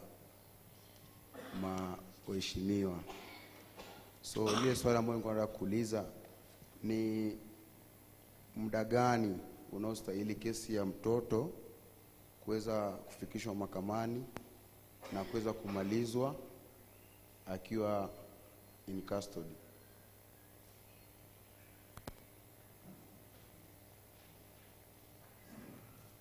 Kuuliza swali hilo, nilikuwa na ndugu yangu hapa, yuko hapa, nampatia fursa pia ataongea. Tulikuwa na remand. Mimi nimaliza miaka 2 remand. Hii ni yake ya 6. So unaona mtu kama huyu, this justice system imemfrustrate sana cause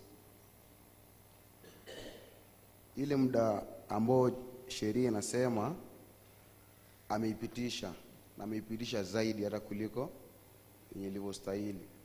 So Sitaki kuongea mingi, nampatia fursa ajieleze pia yeye. Asante sana.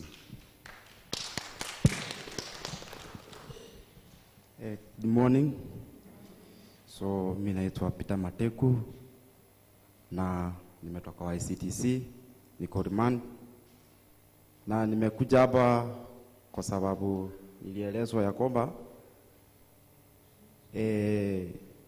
kwa sheria ya haki, kusema ukweli, pande yangu sijapata haki, kwa sababu nikisikiza mambo wangu yanaongelewa wa ICTC kupitia maloya, kukamu kutuelezea venye kesi za watoto zinafaa kwenda na venye mufanywa koti ni tofauti.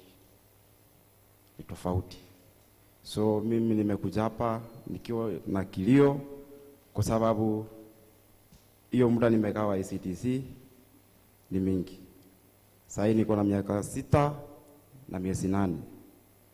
Mbona kesi imekaa hiyo muda ambayo imekaa hivyo?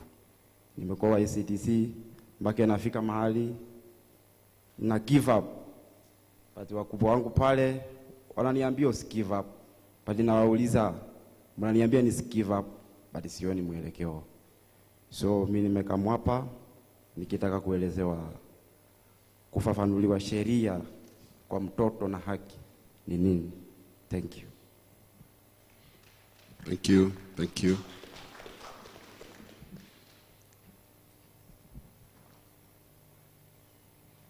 Good morning, everyone. My name is Harriet Awor from Kamai Girls. Mimi niko na recommendations za challenges zenye tuko nazo sisi kama watoto. Nilikuwa na recommend kama police stations wanaweza tengeneza CPUs ndio watoto wasiunganishwe na watu wakubwa police stations, kwa sababu wanafunzwa tabia mbaya na watu wakubwa wenye wako huko. Pia Kenya, like Nairobi, kuna koti za watoto 2 peke yake. Hiyo inafanya makesi za watoto hazishughulikiwi vile zinastahili. Sasa nilikuwa na recommend kama wanaweza tengeneza koti zingine za watoto. Asanteni. Thank you. Thank you very much. Another comment? Good morning, everyone. My name is Vahoya Sentrin from Kamai Girls. So mimi nilikuwa na recommend kama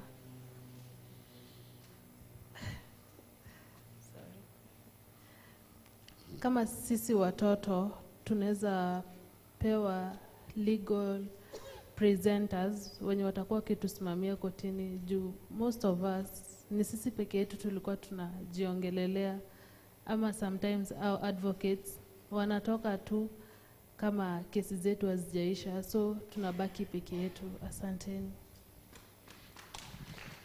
Asante sana. My name is Alex Karanja Waweru. I would like to ask, why have our institution not been properly funded to cater into education? Come again. Just come again.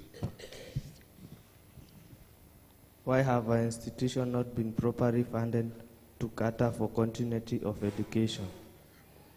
Why has the institutions not been properly funded to cater for? Okay, thank you. I think, do you have another comment from the children? Good morning, everyone. Yes. My name is Atulo Joseph. I work for an organization called Mtoto News. We work with children across different sectors. And with me, I also have 2 children. They are friends, and they work with the other children. And one of them runs a show called Mtoto na Sheria, and it basically simplifies the law for children, both who are on this side and those who are on this side. So they also have recommendations and questions they'd love to put across. Okay, we are going to pick all the recommendations, the memorandum that you may have. You submit them to us, and we shall take consideration of all the things that you shall have done in the memorandums. Good morning, everybody. My name is Blessed Barak Juma, 14 years old, host Mtoto na Sheria show that works majorly on simplifying the law for children to understand. I don't have a question, but as a child who is passionate in law and matters surrounding children, I was bring a recommendation that you can allocate more funds in the diversion systems instead of going to the last, maybe the last option of taking the children to the Boston schools. You can allocate as much funds for the diversions, rehabilitations, and such, because you don't know what happened to the child, or maybe there is a certain thing that triggered to that mistake. Thank you very much. Morning, guys. Morning. My name is Benson Victor Zachary, an design advocate from Total News International, currently 17 years of age. First of all, I would like to appreciate, because we have kept Section 28 of the Child Act, which states our participation rights. So my question lies on matters of incarcerated parents, parents who are incarcerated and they have kids. You know, they have the kids until 4 years, like in Langata Women's Prison and other prisons out of Nairobi. But those kids don't have the best facilities for their psychosocial ability and such, because if you visit some courts, during cases you'll find the kids go hugging men, claiming, because they don't have father figures and such. So what are the facilities or what are the steps that are being taken to facilitate such kids?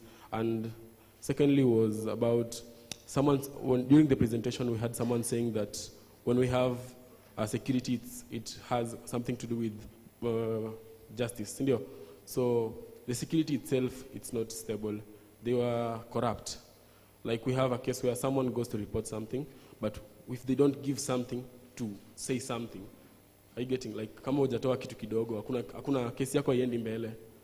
So it's like all the cases that go to the judiciary and all those cases zimelipiwa nyuma instead ya justice, like hakuna support. So kama kuna kitu zafanywa kuhusu hiyo. Thank you. Thank you very much. I think we need to applaud those children for the comments and the boldness to bring out the issues that they go through. I am of the view that, just make your comment so that then we first respond into that. Good morning once again.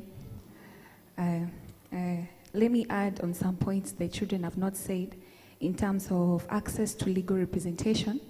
There's a high number of youths, especially aged 13 to 17, in remand and also in rehabilitation, probation, Boston centers that lack proper legal representation, and this leads to delay in justice in terms of them staying in the rehabilitation in the Bostons for like 5 years, 4 years, exceeding the expectations. And also there is delayed case processing in terms of children matters. Mostly children aged 13 to 17, whose cases often take months to be concluded. In this, the budget priorities should include increasing children court personnel, enhancing digital case tracking systems, and also there's also another issue of transportation to court, an issue of many rehabilitation centers in Kenya and probation centers, whereby some young persons, the children, they miss court appearance due to limited transportation access. There's also a challenge on child-friendly court infrastructure. A child should be able to be in an infrastructure or an environment whereby they're able to express themselves and they are listened to, and also rehabilitation and reintegration services. There should also be budget allocation in terms of rehabilitation and reintegration services, and also on education.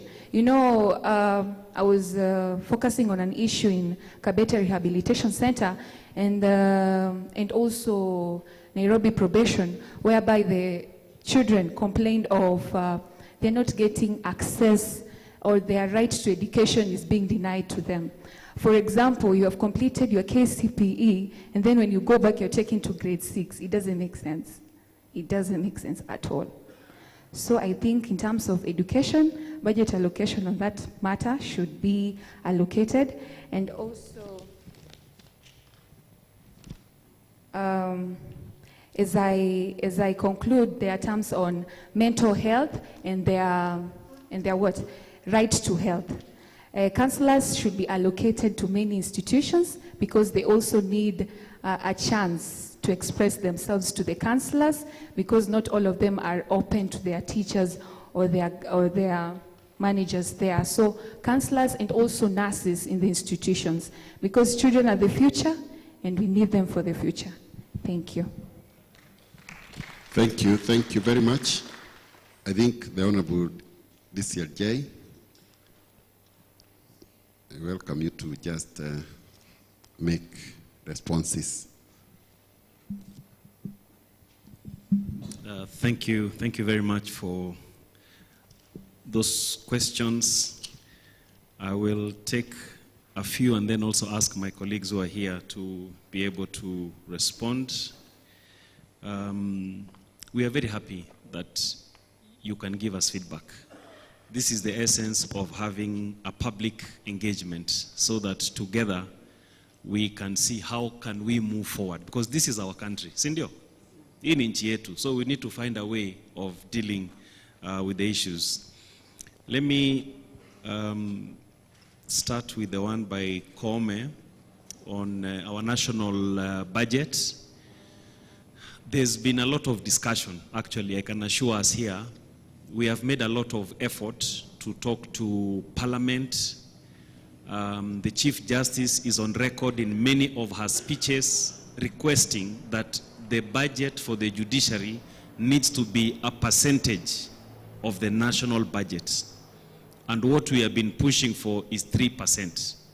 In fact, even last week, I also was in the media as the spokesperson, and that question was asked, and I said, we need to have this matter in law. Having 3% of the national budget, because it is important. If you want the economy of the country to grow, for national development, you must have the court system also growing in tandem with the economic, with the national budget. If you don't have that, then you'll find there are gaps. And that is why we are saying there are some places, hazina koti, mali pengine, hii haitoshi. It's because the budget for the judiciary has not grown in the same manner that the national budget is growing. So that is a very, very important discussion that needs to be taken up by the different arms of government, the legislature, the executive, so that we are able to support national development. So we have spoken to Parliament numerous times about it. We have, in fact, I was being reminded that in the NADCO report that was held, the political dialogue, we made that recommendation also. And as I've also mentioned in various speeches of the Chief Justice, that has also come across. The issue of Otieno, I think we are going to address it very specifically, but I will ask my colleague, Honorable Kabucho, to talk generally about the children matters. But 6 years is too long. There's something wrong there. It shouldn't take that long for our friend. The time that is given by the law is 6 months. So kuenda hiyo miaka yote, kuna kitu ambayo tunahitaji kuelewa hapo, but we will follow up on the specific case so that we know how to address it. There were questions about CPUs for children, and we have some of our stakeholders here. We don't want to dominate this discussion. So I think nimeona some of our stakeholders from, do you have anybody from the police? Somebody from the police, okay, good. I will request, before I ask my colleagues, hiyo mambo ya children, police unit, children, what are they called? Children protection units. You will tell us, mali mmefika. Alafu pia kulikuwa na swali pia something about prisons. Pia mtatuelezea. I think you had the question specifically about prisons. You will tell us about that. Atulo, a very good idea there that you have a show. As the judiciary, we are willing to partner with you to support you when it comes to having your show. And the young man there is very eloquent, Very, very commendable. Let's clap for him. You are going very far. So we are willing to partner with you so that we can provide, magistrates can come, and if you want us to talk about the law, we can share that. So we can have a discussion after this, then we can support you in that manner. Yes, the question for our partners from prisons is this, the question about incarcerated parents who are incarcerated with their children, the facilities that are available to them. I think that was the question that was asked there. Yeah, let me leave it at that. I'll ask my colleague. So our partners first, you can respond to that question, then I will invite Honorable Kabucho to talk about children and the issues of access to justice.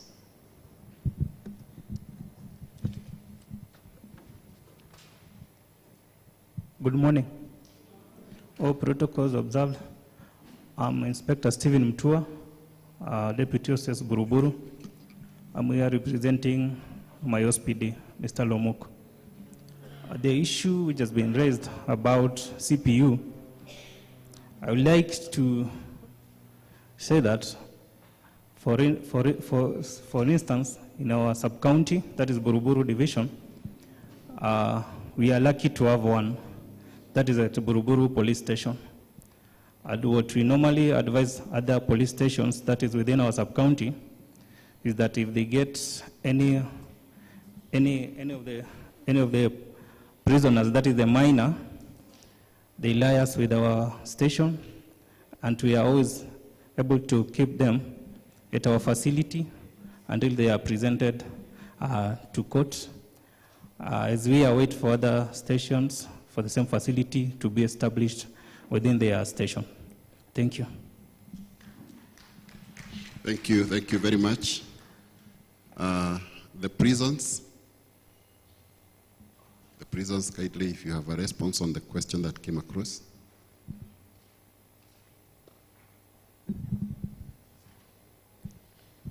Good morning, everyone. Or is it afternoon? My name is Purity Kamola. The question about the children in prisons, they are one accompanying their mothers, but the age of under 4 years. And there is a provision for that in prisons, and well taken care of. But the moment they reach the age of above 4 years, we normally contact the parents or the immediate family of the lady who is convicted at the prison.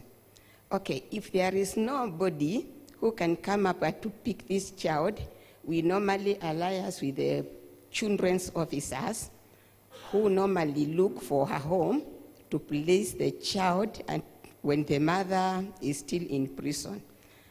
But after the mother terminates the sentence in prison, they are accompanied, the mother plus the lady who has terminated the jail term, by the welfare officer to that certain home. The children officer has placed that child with also a letter. And then the child is free to be handed over to the mother. That is what is normally happens in prison, because there is no facility for children above 4 years. Yeah. Okay, that is well noted. That is clear. Thank you. At least there is a system of up to 4 years. Now I would like to invite Honorable Kabucho to respond to the rest of the questions.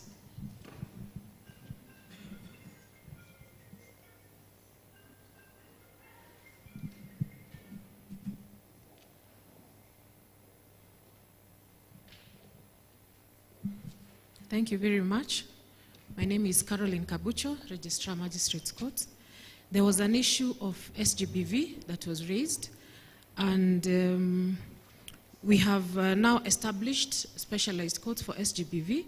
So far we have 13, and how we are trying to fast track those SGBV matters is to ensure that at least every week SGBV matters are being handled, so that if it maybe collapses, then the next week the matter is had again, to try as much as possible to fast track. We are hoping the minute we get that model working, out of the 13, we'll roll out to other court stations across the country. On the issue of delays, we are trying to see why those delays are there, because to say the truth, 6 years is a bit long.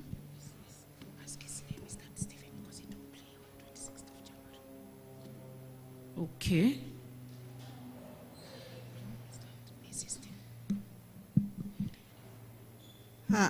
For Stephen, you're Stephen? Are you Stephen? Urithi?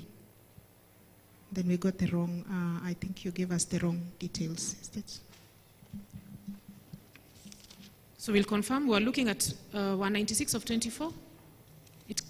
It's yours, of 24, in High Court, in Lower Court, because it is the one that is showing. Anyway, we'll look and then we'll get back to you.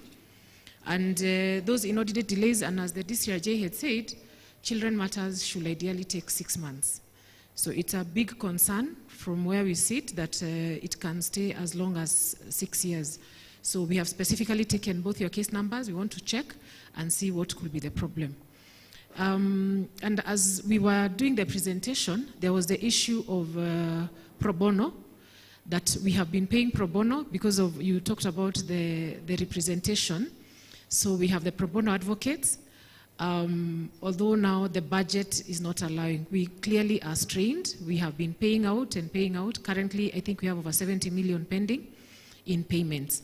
But we are picking it up with NLAS, who now will, we are hoping to hand over the pro bono to them. But for now, it's, I don't know, it's usually the advocates who pick up the matters. But at least the law also talks about that every child should be represented. So for us, when the matters are taken up by the advocates, then we pay for the pro bono lawyers. Yeah, I think that was it. Yeah, the other issue on part of the delays also, not just the children matters, but generally, is also the number of judicial officers we have. And that is why even JSC is seeking for enhancement of budget so that we can be able to employ more judicial officers. And we are hoping that currently the interviews that are ongoing are for 100, but we have a deficit because we are supposed to have 1,200. We now have 568. So we are operating with less than half the capacity of judicial officers. Thank you.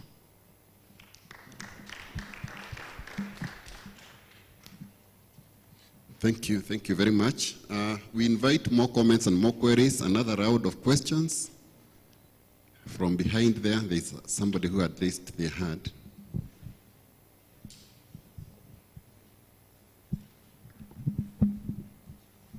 Habari zenyu tena.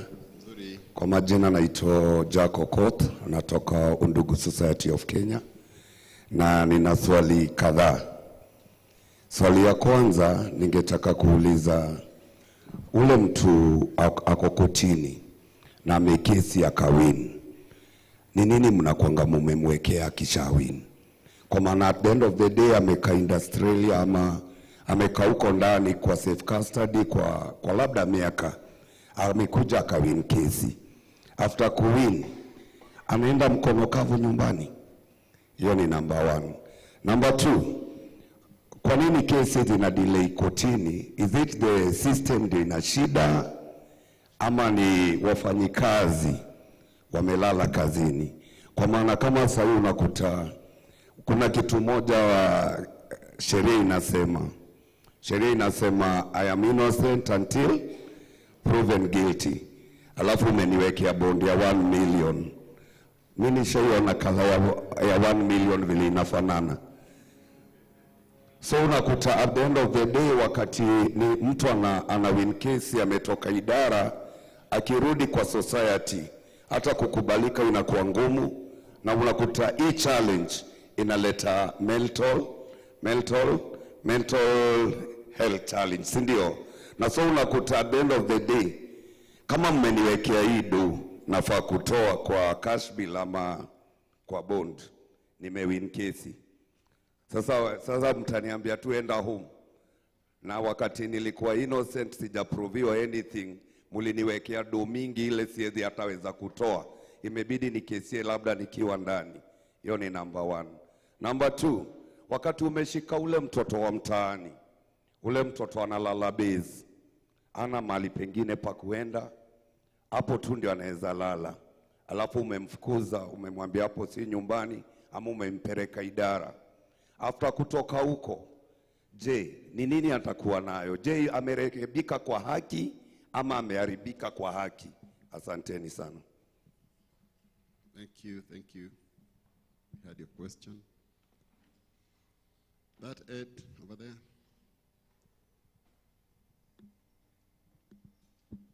Okay, mjamboni. Kwa majina naitwa Wycliffe Okunda. Mimi upande wa judiciary nina complain kidogo juu nilikuwa na kesi kwa mahakama, na kesi yenyewe mwenye kunishtaki akanipeleka high court. Kesi ikiwa inaendelea high court, the same person akarudi akaenda low court akachukua orders. Low court ikasap powers za high court. Nilipojaribu kuuliza juu mimi ni mnyonge na hawa ni my colleagues, kesi yangu ilipelekwa hivi, high court ikaniwachilia na low court ika carry the day na kesi yangu ikatokomea. Kesi yangu ilikuwa ni case number E121 of 2020, na huyu mtu akakimbia kwa low court na kesi yake ilikuwa E1101 of 2022. Sasa kesi inaendelea high court na low court imeamua kesi yangu without the knowledge ya mimi mshtakiwa kujua na wahusika wote wale tulikuwa nao kujulishwa, na kesi ikaisha hivyo. Nikarudi nikaenda ombudsman. Ombudsman wananiambia nirudi kwa mahakama kushtaki. Utatrust aje hiyo mahakama kama hizi ndio vitu imekufanyia? Unaambia judge mwenye yuko high court, this has happened to me, na kesi yangu imewekwa virtual. Wanarudi wanasema ati ya kwamba utume application ndio usikizwe, na low court ishapeana orders nimevamiwa. Jamani, mahakama ina haki? Hiyo ndio swali nauliza. Na hiyo yenye nilitendewa, hata niliambiwa nitume application ya kwamba ya compensation. How shall I be compensated na hao watu wenye walinidhulumu? Juu high court imepretend ya kwamba haina powers, na katiba yetu constitutionally tunajua kwamba upande ya judiciary high court ina supersede low court. Sasa nilishindwa vile magistrate aliasap powers za judge na judge akawatilia hiyo kesi ikawa hivyo. Na hii ndio Kenya tuko, na mnataka transparency. Sasa hivi mnasema muallocatiwe pesa ya kufanya kazi nini na nini tupitishe, when all this corruption is there surely. Tumekusikia. When this all corruption is there, you are claiming for money to be allocated to you people. Tumekusikia. Surely there is no justice. It's okay. Hiyo kesi nasema kama mkuu yuko hapa, I went even to Judicial Service Commission. Wakaita mwenye alipeana orders wa low court. Saini judge mkuu. You will be responded to, my friend, in a short while. Tumekusikia. Na nitasaidika aje? How do we trust judiciary na hii ukora yote? Tumekusikia, tutakujibu. Asante sana. And I would like us not to be very, very particular on individual cases. Let us just be general on issues that affect the judiciary and the service delivery to the people, and align ourselves with the budgets that we presented. Kindly. Habari zenu zote. Mimi naitwa Michael Odhiambo. Mimi ni paralegal kutoka Korogocho Justice Center, na mimi pia ni Court Users Committee member wa Makadara kwa miaka mingi. Question yangu, actually si question, ni comment, ni ya kwamba cases vile mwenzangu amesema pale, mtu akisha win case na amekuwa awarded, niko na mtu amekuwa awarded, alikuwa jeshi na amefanya kazi na ameshikwa kimakosa, kaenda kotini na akashinda hiyo case na akawa amekuwa awarded pesa kama compensation. Koti ikafanya mpaka taxation na kila kitu. 2017 hakupata hiyo pesa mpaka saa hii tukiongea, aliporudi kotini 2022, still bado koti ilisema ya kwamba walijua ya kwamba ashalipwa pesa yake. Mpaka saa hii tukiongea, it has not happened. Kesi kama hiyo inafanywa namna gani? Do we go back to court again for the third time? Asanteni. Further comments this side please.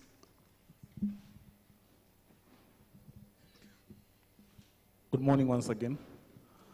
Once again, my name is Atulo Joseph. I work for Mtoto News. I work with children, and they're very close to my heart. So I'd love to ask, I think on the previous, unless I stepped out, but on the previous question, one of the children asked about funding for the continuation of education in the system. Because from my understanding and the feedback that I've gotten is most of the time, the focus is usually on vocational training for them. But then they wanted to understand how could you please fund them or make some funding for them to have the, I don't call them normal subjects taught to them. That is one, if you could get clearance or clarity on that. Number two is about, still on education, because some of these children do not understand anything beyond the law, anything in terms of the law, in what and how they're in such situations. Because, and this is children in conflict with the law, realizing that some of these documents that we have, starting with this document here, a good document, but then for the child, they might not be able to understand it. So breaking it down for them to be able to understand. We have talked about child-friendly codes, but then can we also have child-friendly content for them to be able to digest and understand some of these laws that are putting them in such situations? Yeah, it would be good to have funding also in that. The last one is about public participation.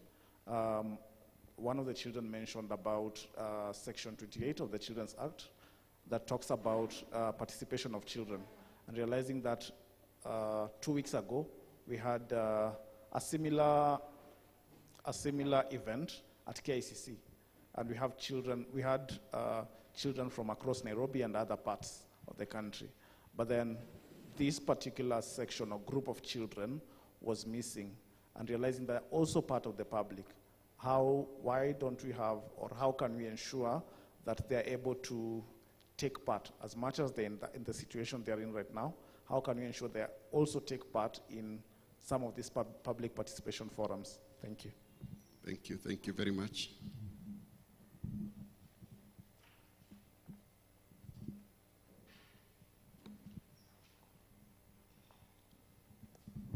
Once again, my question will go direct to the prisons and also the prison wardens, and also recommendation to the public participation forum on budget to the judiciary. Once someone is convicted and it is in the prison, then akamaliza hiyo term yake, alikuwa amejawekwa kwa jela. Is there any way that, for example, I had a case in Kiambio whereby huyu jamaa alimaliza ile term yake, alikuwa amewekwa huko, alikuwa amefungwa, come back to the society. This guy amekaa huko like niseme 10 to 12 years. Then coming back to the society, the guy is green, but ametoka huko, amekaa huko, amekuja huko, hana kitu ya kufanya tena. There's high chances that huyu jamaa go back to the criminology. Yet he was in the prison for correctional services. Is there anything that you normally do, or is there any funding?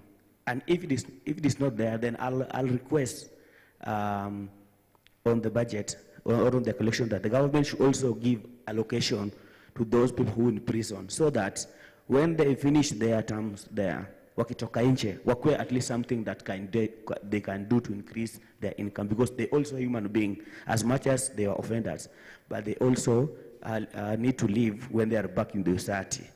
Thank you. Thank you. That is noted. Good morning. My name is Abdrashid Osman, Senior Probation Officer, Makadara Law Court. I have two comments. as a stakeholder. And the first one is the aim of maybe requesting for more funds is to improve infrastructure.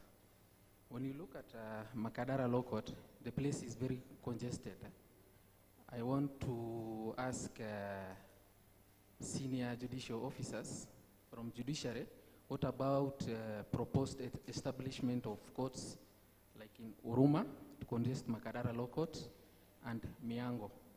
And the second comment, and also Kasarani, Uruma, Miango, and Kasarani. Then the second comment is, as we all know, that industrial area, the place is very congested.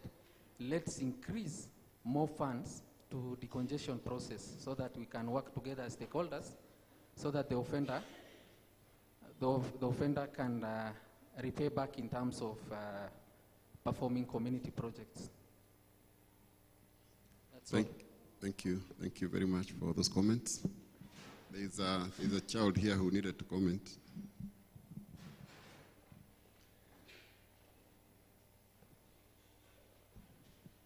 So asante tena.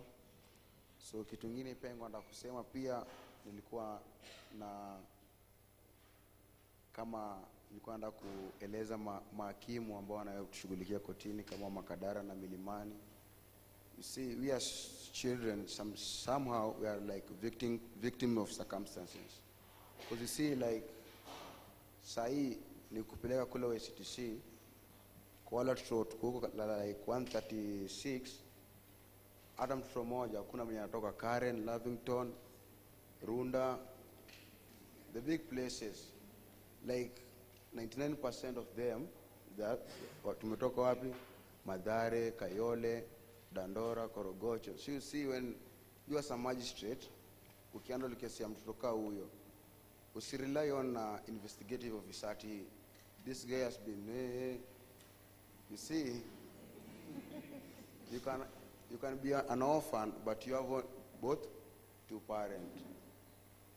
Even like me, I have both two parents, but you see, ile kitu niingiza kwa crime ni ati wale wazazi wakuweza kukaa na mimi chini kuweza kuniongelesha mawili mata, na bado pia this like maskari wetu pia sama wako na grudge na sisi, cause first of all wamekushika umpeleka station na kesika ya bangi, mmeenda kuongea na OCS akakuachilia. Sio si huu askari kuona mara pili akwambia nilikupeleka station ukaachiliwa, sana kupeleka wapi?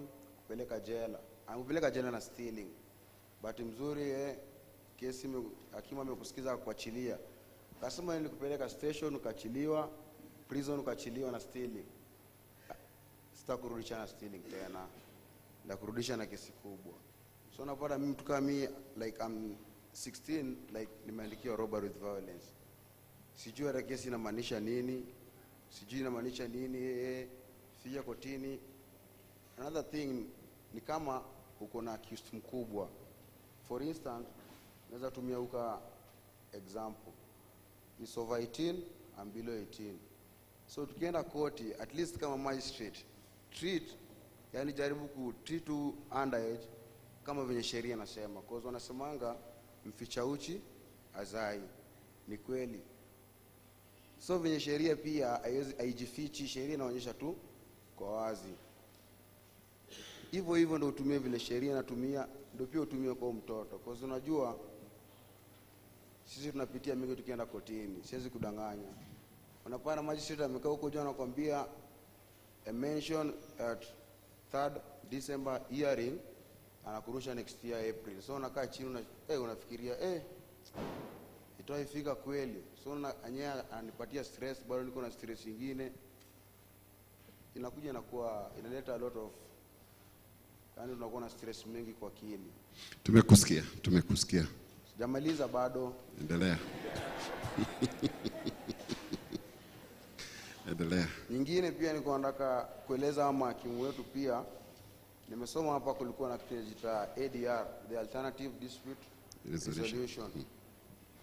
Kuliko mimi kama mtoto niende in a full trial process mbona usinifanyie this ADR? Yes, umenipeleka in custody. I've been there. Like for example, me, in those 2 years, sikuenda kupotelezea huko. Like this is a certificate, niliparticipate, nikapewa. This in your chess, nilicheza chess, nikapewa. In ya na facility trust certificate, nikapatiwa. And then this ni ya Road Kenya, kutengeneza sabuni, bado nikapatiwa. Wewe kama hakimu, arama nikuulize swali, wewe kama mzazi wangu. Nimekuja nikakuambia, dad, niko na hizi zote. Naomba unibaye baiskeli. Unaweza kataa?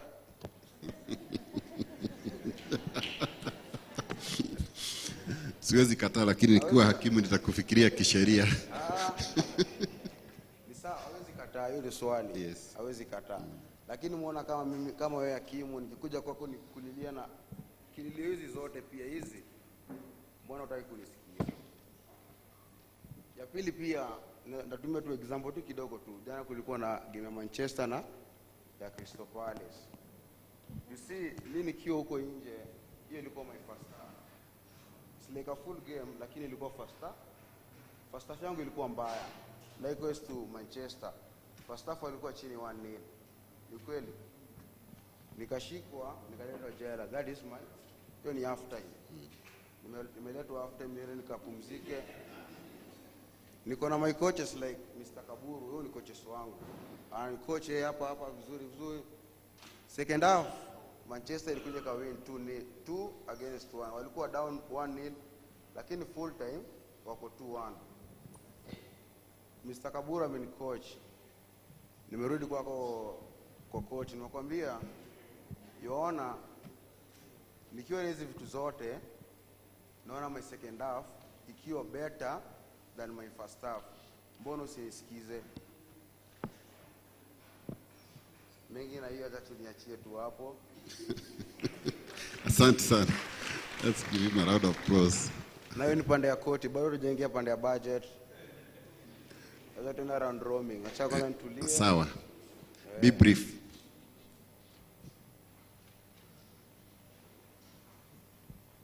Pale nyuma kuna mtoto ana swali. Come over.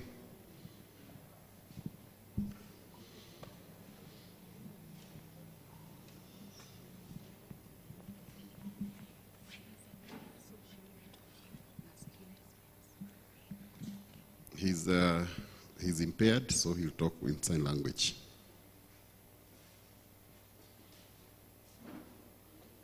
Hello, everyone.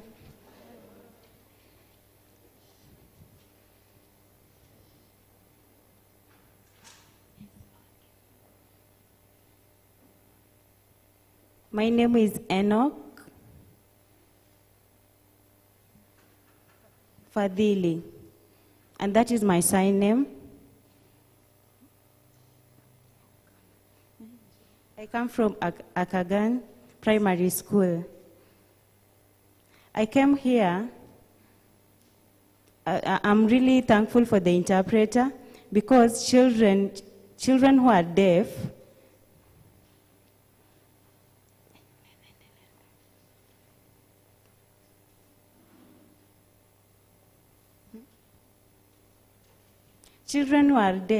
especially from POM,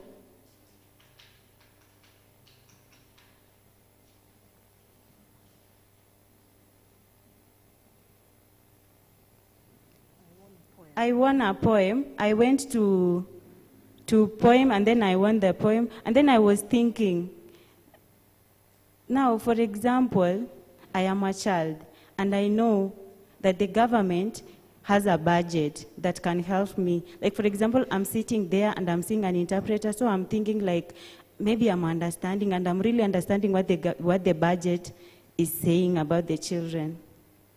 Now, I would want the government to increase the budget for children to support, especially when they go for poems and for so activities. Thank you very much. And also to help in supporting the sign language interpreter. Yes. Sorry, let me help a little bit. I'm the parent. Okay. And I know you can miss a few things in there.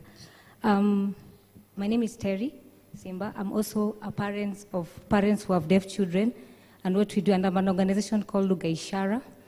And we also have a parent here who works at the Judiciary. And I want to thank her for also you guys having an interpreter. Fadil is one of the many children who are also do awareness and also do advocacy. And this is one of the things that we bring them to represent, that to represent other deaf children. And I like what the Mtoto News career has said, that children also need to be aware so they will not reach a place that they have to come to court. So he has to come and see. Please interpret for him. Yeah, he's asking me what am I saying. So when we sat here, he was telling me, I'm not understanding, it's boring. So he remembered the budgeting he sees in the TV. So he's saying, this is budgeting, yes, so what is this all about? So I had to explain, because, of course, the interpreter is here, but as Kerry is saying, for children, of course, they can't grasp everything. But one of the things we do for the organization with parents of deaf children, we make them aware, we do out of advocacy of, just integrating them in the society, what happens in the society. So just allocating also that. Also me, I'm not really understanding all that, but even just sitting here and just getting to tell him that this happens, if you do this is what will happen to you. So I think what he's coming to say here is that he also won, and he wants justice because he was not taken to the presidential awards. So he was told he's going to be taken to the presidential awards. That's what he was trying to say.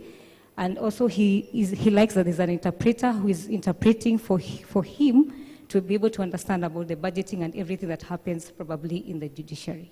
Yeah. Thank you very much. Thank you very much. I invite the DCLJ to come and make a few remarks.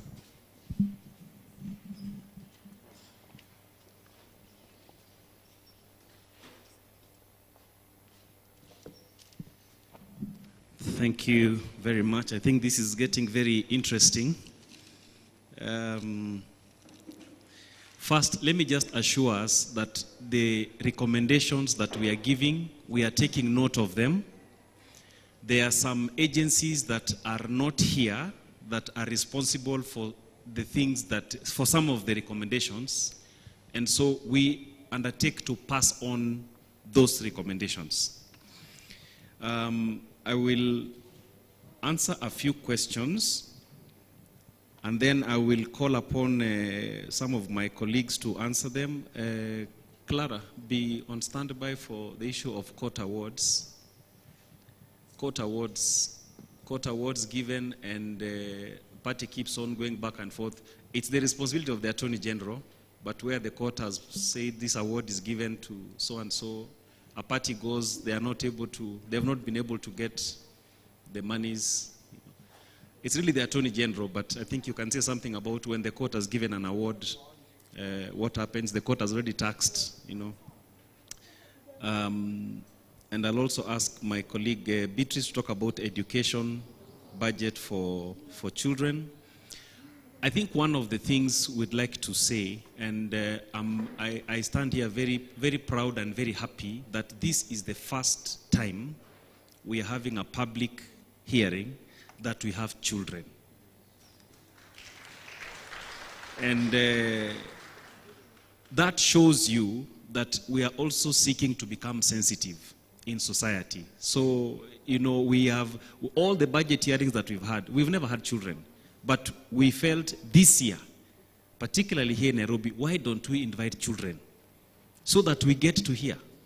And it actually turns out there are very good suggestions that are coming from the floor.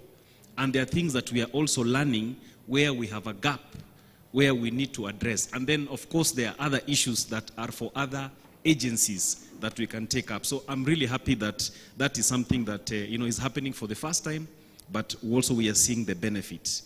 There was an issue raised about funding, and I'm going to ask my colleague Honorable Atambo, because she sits in court every day. She will talk about, there was one of the issues that was raised. umekaa kotini, umemaliza, umeshinda kesi. Unaenda mkono mtupu tu namna hiyo. Hakuna kitu unapewa, Honorable Atambo, utatuambia hiyo maneno ndio mwenzetu aweze kusikia. But then there was also another question, very important, asked about when someone has finished their sentence, they leave, is there any funding that is provided? I think our colleagues from prisons can maybe answer that one. I know there are private organizations that have got halfway homes that help people to start off life, but I think you'll be in a better place to talk about that. Bona Rashid, thank you very much for your comment and your work as a critical stakeholder.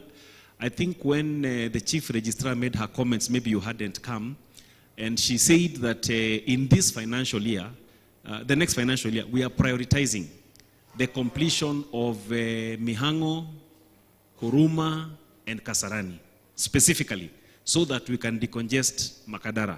Because Makadara, as you've observed, is very congested, kuna kesi nyingi sana hapo. So, hizo koti zikiisha, na tumezipangia hii mwaka na kuelekea next year, we should be able to actually feel that difference. So that one will happen. I think with that, let me invite my colleagues. Let me start with the Honorable Atambo, and then we will have Clara, then we'll have Beatrice, in that order.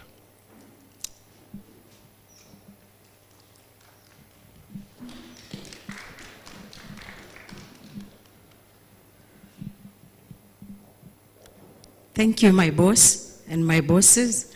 All protocols observed. My names are Stella Atambo. I'm a Chief Magistrate at Thika Law Courts, and I'm very proudly here with my team to participate in this. Just do this, Team Thika.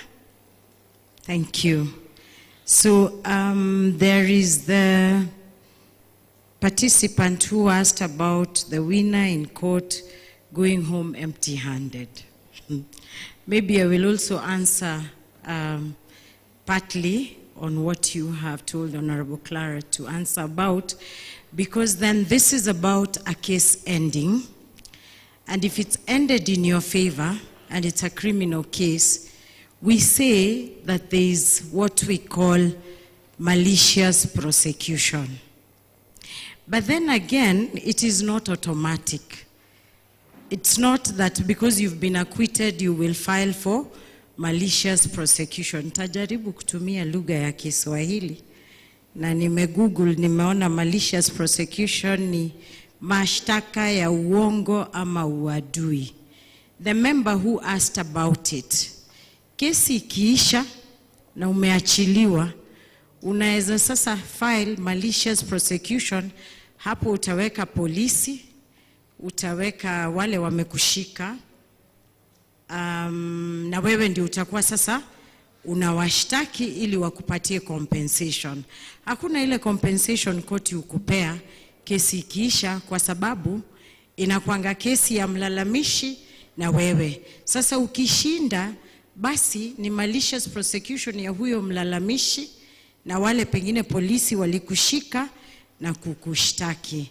Na hiyo ukifile hauendi high court, ni lower court. Hata kama umeenda appeal na umerudi lower court, kesi ya malicious prosecution inaanzianga lower court. Ukishapata judgment, basi mwenzangu ndiye atakuja kuongelelea ile sasa utekelezaji wa hiyo judgment. That is execution of the judgment. So sijui kama nimekujibu, lakini hauendi mkono mtupu, kwa sababu umetoka hapo na judgment ambaye inakufavor. Sasa yako ni kutafuta yale malipo ya fidia, compensation. I hope I have answered you. Maybe just Honorable DCRJ, there's also something he raised about bail bond, being given very high bond, very high bail bond terms. Kwa judiciary tuko na zile taratibu ama zile sheria ambazo zina govern ama zinatuelekeza sisi mahakimu vile tunapeana bond ama bail. na wakati hakimu wakati umejibu mashtaka, hakimu atatilia maanani mashtaka yenyewe, na pia tunasemanga hakimu hubalance kati ya mlalamishi na mshtakiwa. Sasa kama umepewa bond ya 1 million, pengine inalingana na ile mashtaka ambayo imeletwa kotini. Pia mahakimu hutilia maanani reports ambazo zinaitwa probation officers reports, zile zinaletwa kabla ya kupewa bond ama bail, zinaitwa pre-bail reports. Na pia kuna zile tunapewa kabla ya kuhukumu mshtakiwa. So hiyo bond bail, tukiangalia hiyo policy ama vile inatuelekeza kama mahakimu, kama umejibu mashtaka na kama hakimu ninaona kwamba hapana, kabla sijapeana bond ama bail, wacha nijue probation officer atasema nini, kwa sababu yule probation officer ataenda kwa ground, ata-interview family, ata-interview mshtakiwa, ata-interview hata mlalamishi, atupatie what we call victim impact statement. So lakini ukiona ni kubwa, unaweza rudi pia mahakamani tena useme upunguziwe. Na kama hatukuwa na hiyo report, hapo tena tunaitisha report. So hayo ndio tunazingatia kwa sababu lazima tu balance. I think ni hayo tu. Asante.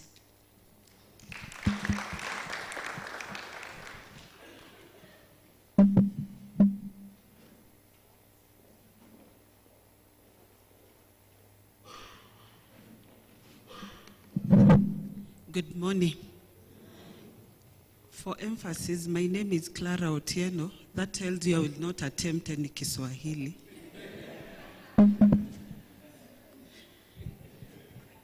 The DCRJ will summarize in Kiswahili. He's good at Kiswahili. If I attempt Kiswahili, it will turn into a comedy show. So let's not go there. I think Honorable Atambo has spoken to where the role of the court ends.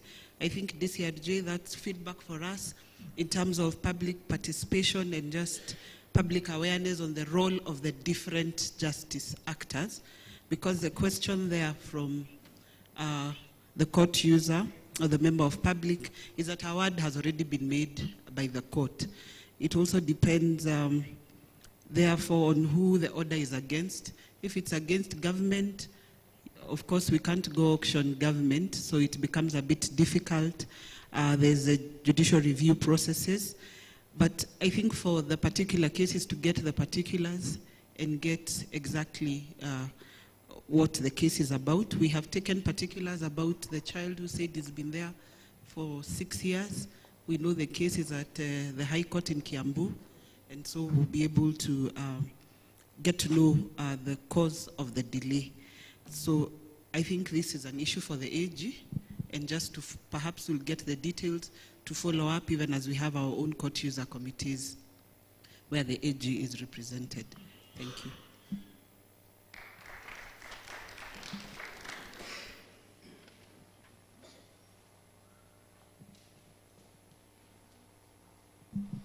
Thank you. And I think I'll just take it up from what Honorable Clara has said. Even now in budgeting, pia tuko na mipaka.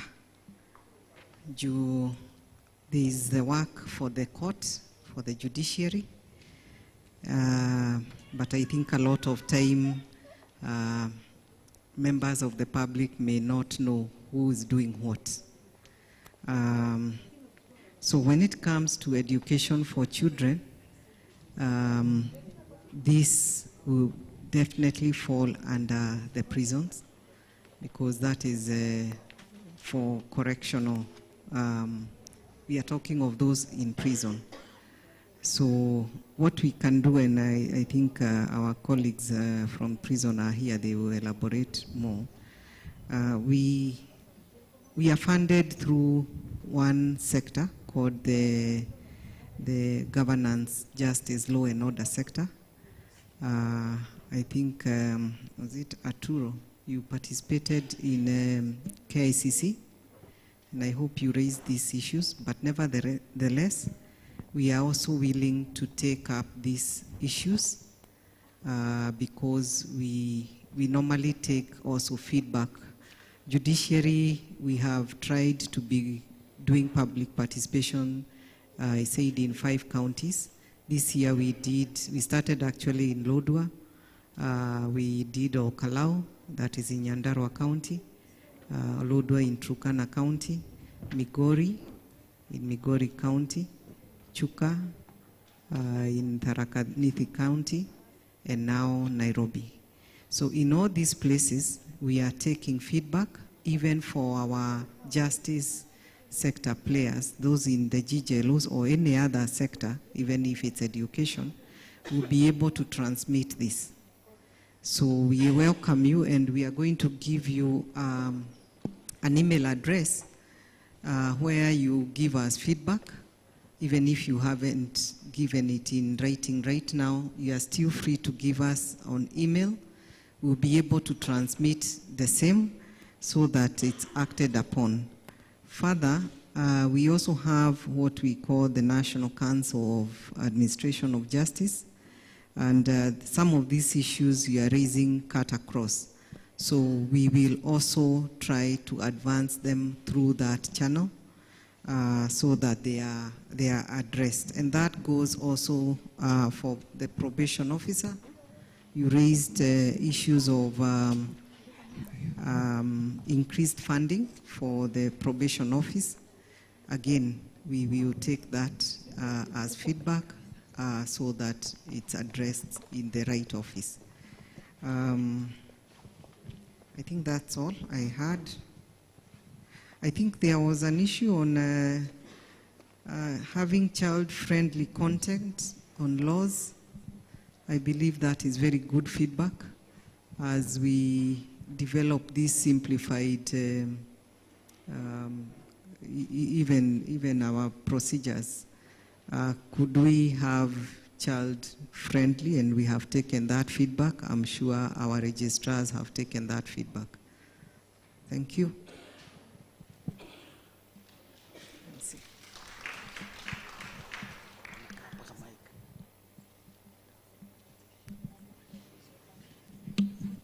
Thank you very much. One more response.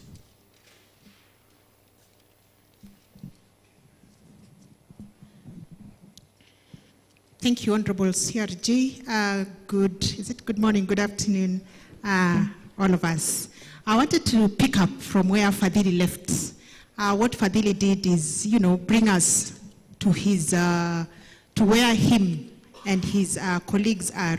And I wanted to bring to our attention that we are now having a conversation around disability and digital accessibility for Fadhili and people like, and children who are like him. So what we are doing is, we know that the judiciary is moving on the online platform. We have e-filing, which you have celebrated, and we have the virtual hearings. But even as we sit here, I'm sure if Fadhili was to follow a court case, he wouldn't be able to hear what people are discussing in that particular court. For instance, if we are having the presidential petition and we are saying that it is a national conversation, Fadhili will really struggle to follow what people are saying, because we have been unable to ensure that children or people who are differently abled also follow those particular proceedings. For instance, if you're deaf, how do you follow the judges and the magistrates, or even the lawyers, or anyone who is addressing the courtroom? So the director, ICT, and us who are supporting that work are ensuring that we make our online platforms accessible to all of us.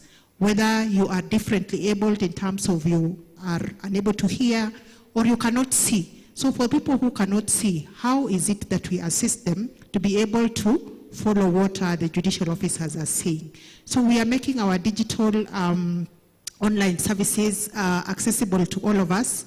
For Fadhili, we will ensure, and we are hoping that we will get budget allocation to ensure that he can get a transcript, that even as the proceedings are going on, there is actually real-time transcription that is going on, because he can see, but he cannot hear. So how is it that we can ensure that the online platforms, he can then be able to see? For those who cannot see, how do we ensure that those particular online platforms are compatible to whatever tools that they are using? If they are screen readers, are we able to ensure that our online platforms are compatible with the tools that they have? So we are really hoping that we will now move forward to ensure that our digital online platforms are accessible to all of us, including Fadhili. So thank you so much, Fadhili, for bringing that to the fore. It is a conversation that we are starting to have in the judiciary, and I'm sure that because you have spoken here, it is now going to be our national conversation going forward, because disability, digital accessibility, and access to justice are interconnected. Let me talk about the citizen portal for legal information. Thank you for whoever brought it up, one of us. So we also are working on our ICT master plan, and one of the programs that we have is a citizen portal for legal information, where we are saying that we intend to have a portal that has information that demystifies all our processes, including the ones for children, so that when you go to that particular portal, whether it's a chatbot, that you can actually have frequently asked questions. How do I file? What do I get this law that is involving a child? So you'll have that portal, and that portal should also be accessible to all, including us who are differently abled. Thank you.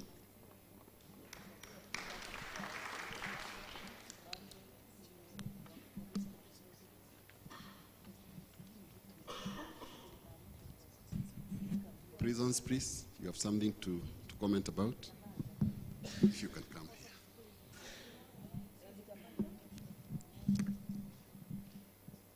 here. Thank you very much. My name is Superintendent Paul Ekutan Kaburu. I'm the officer in charge of Youth Corrective Training Center in Kamiti. I'd like to thank you for inviting us to this budget meeting for Judiciary. It is an honor, Your Honor, for inviting us. And on behalf of Commissioner General of Prisons, we are truly thankful for that opportunity. I'll respond to a question asked by one of the participants here on the vocational training that we are giving to our inmates. Of course, after judgment is made in the courts and the citizen has been convicted to our court, through the court, he is now brought to prisons. And in the prison service, we have admission procedures that we receive our clients, and we ask so many questions about what he really wants to do, even in the prisons. Because now the service has changed. The prison service is not punitive as such. It is also rehabilitative. We try as much as possible to follow the rules and regulations which are there, using also the international instruments like the Mandela rules, the human rights procedures for offenders. When they come in, we have trainings in our institutions, actually informal training and also formal training. Education is also a key area where we train our inmates. The school procedures, the CBC program, the secondary school, and even as they go on studying in a prison, they are even linked to universities programs. We also have the informal training, that is skill-based, where now we train them on skill development. And also it depends with the period that the inmate is taking within the institution. At some point, you'll find that you will not force someone to do an activity. We know, of course, we have various programs in our institution. We have carpentry, we have welding, we have training of arts. We also have electrical knowledge. We have computers. We have, I think, all fields that of training, you'll find them in the prisons. But also, the government has provided this program, these programs through the CGP prisons to make sure that all our penal institutions in Kenya, our inmates are trained on various skills. Of course, funding is minimal, but this funding is provided to make sure that the programs inside the prisons are run in a good way. But when we come now to the part of reintegration, that the inmate is going out of the prison, I wouldn't say that we have funding for giving back to our clients who are going out, but we try as much as possible through the stakeholders that we are having to initiate a process where an inmate will get support. Support, that means, I mean now, like buying tools for his work.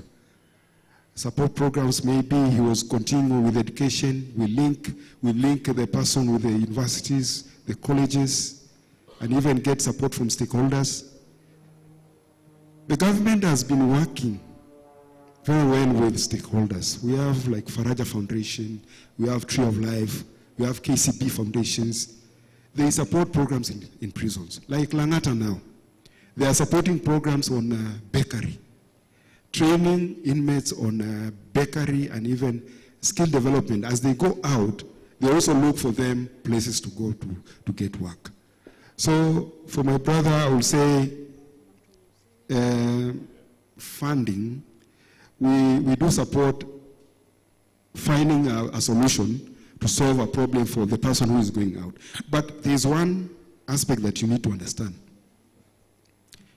Because at some point you are in the prison service and you are going back to the community. The community needs to accept you and welcome you back home. I will say our situation now is the stigmatization outside there. That this person has come from out of prison, maybe in the village where he was taken to be an outcast. I will say to our people to accept these people who are coming out, because most of them have changed and they can be good in the community. So I think I've answered the question of that question of funding. There was a question that was asked about education, I think education. I think our institution, through the Directorate, the Prison Service, the CGP, and even the Ministry of Education, have been in talks, and they have been providing programs for our institutions all over Kenya. We now have schools running, and they are really running in a good way. And they support. They are given books. We also employ teachers, because we have professionals from various fields. Now that our college now has changed, we are now employing professionals, teachers, who can take the clients through the education programs. So our country is safe, and we thank the Judiciary for even supporting our programs. The Judiciary is coming. They are always going to, these programs we call the prisons visits, where our honorable members come, do the cases in the prison, follow up on the programs of our inmates. So I think it is safe with our clients who are inside the prisons. There is my colleague who wants to talk about something, and I think I should give her a chance. And I think she's also a teacher. Thank you. Thank you, Afande Kaburu. My name is Inspector of Prisons, Grace Mungai. I'm here on behalf of the Superintendent in charge at Kamai Bostol. I'm also a documentation officer. Everything that has been said by SP Kaburu, I don't need to add anything.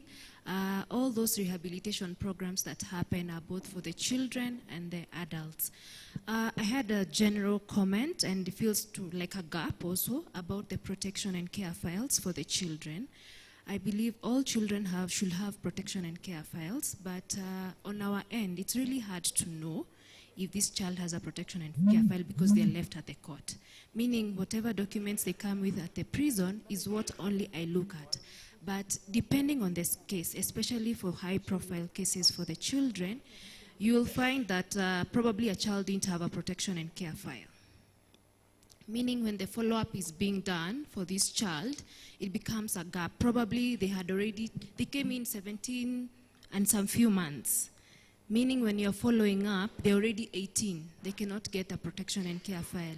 Being that it's a standard operating procedure, and this is the only facility for girls, I may reach some courts, but I may not reach Bomet, I may not reach Mombasa, I may not reach some other. So what can be done to ensure probably when they're coming to our prisons, the committal warrant shows that this child has a protection and care file. Meaning when they come, I'm able to notice this child has no protection and care file, and I can liaise with the court immediately upon admission.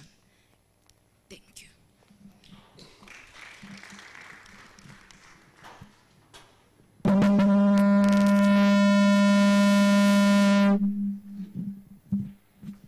Thank you very much. I think we have had a very good interaction. We have received a lot of very good feedback, and we have had a very successful activity. I want to seek the indulgence of the Honorable DCRJ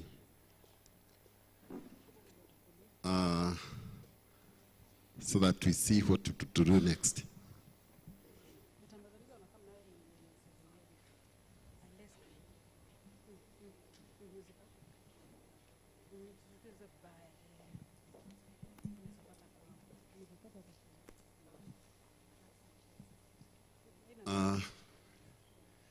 At this juncture, I want to invite Honorable Teach to pass a vote of thanks, to do a few acknowledgements of the invited guests, after which we invite the Honorable DCRJ to make a closing remark.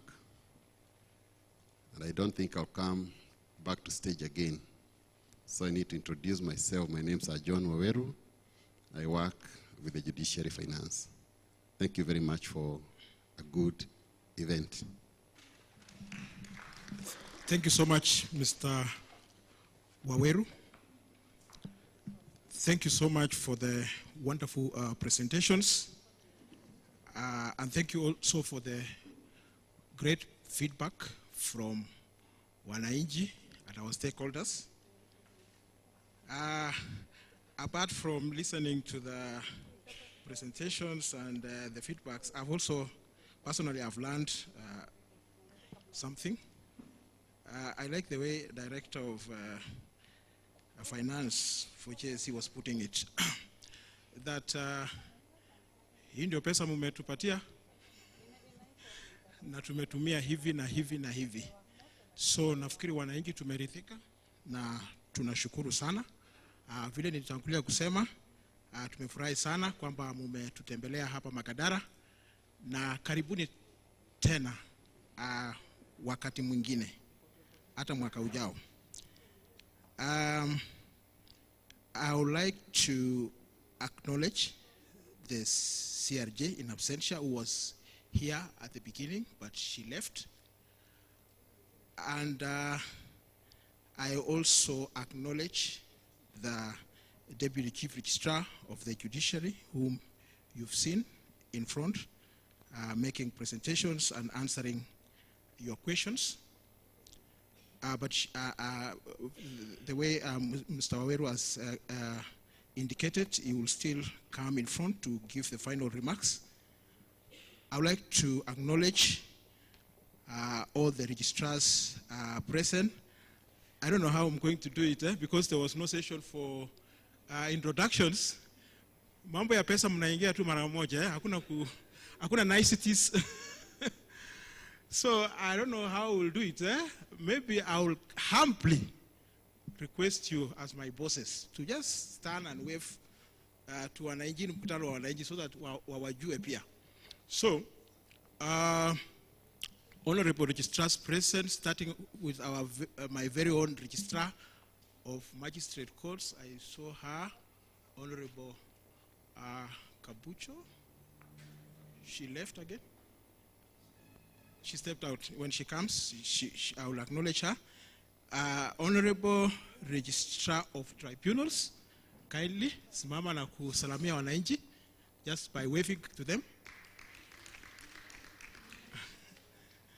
And then we have Honorable Registrar of ELRC, so not ELRC, ELC. Rose Makungo, Honorable Rose. Wamashamba, huyo ni wamashamba. Lakini hapa Makadara hatuna makesi ya mashamba, lakini tunapeleka huko Nairobi, huko Mlimani. There's also Honorable Registrar of the High Court, Honorable Clara Omondi. Ametoka. Alafu pia kuna I would like also to acknowledge the directors present. Kulikuwa na Registrar of Automation. Okay, let me acknowledge the director of the day first. Please, if I breach any protocol, just Miss Mutia Kotin, Miss Master. Please, Beatrice, again, wave to the crowd. Honorable Director of JSC Finance, Director of Automation. There also, my sister will forgive me, Registrar of Automation. Thank you very much. We have several stakeholders. We have officers from prison. We have officers from the police. I do not know if there are any advocates present. I was trying to look for them in the morning. I understand they were doing court matters. Walikuwa natafuta bread kwanza. They may come to this meeting and then their clients are not attended. So I will request a representative one representative from prison and maybe one representative from the police. And then there's also an officer of the children department. And then in that order. So we can start with the representative from the prisons, just to stand and wave, and maybe you introduce yourself, your position, and what you do. Morning.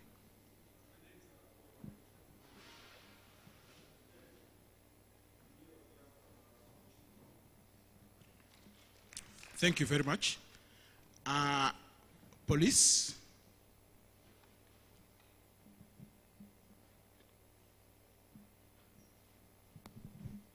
Good afternoon, everyone. I'm Chief Inspector Victoria Macau, the OCS Makadara Law Courts. Thank you. Okay, a children's officer. Good afternoon, everyone. Yeah, my name is Ruth Omolo, the Sub-County Children Officer in charge of Makadara. Probation department, anyone?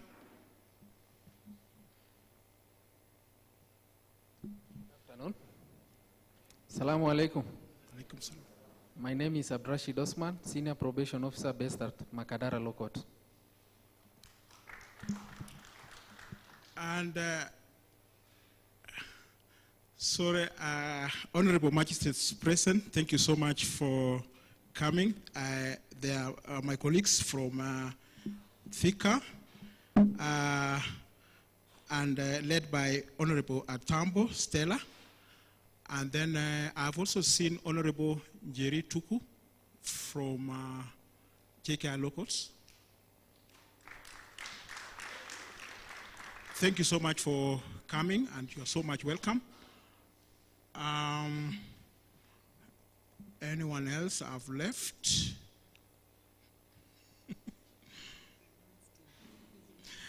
Please, I'm a pastor. Yeah? We don't have all these protocols in church, so nikichample mlisamee tu. So I'm going back to finance again. Kindly, all officers from the finance office and from Supreme Court, all of you kindly. We want to appreciate you.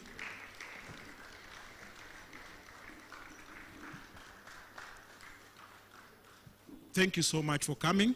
God bless you so much.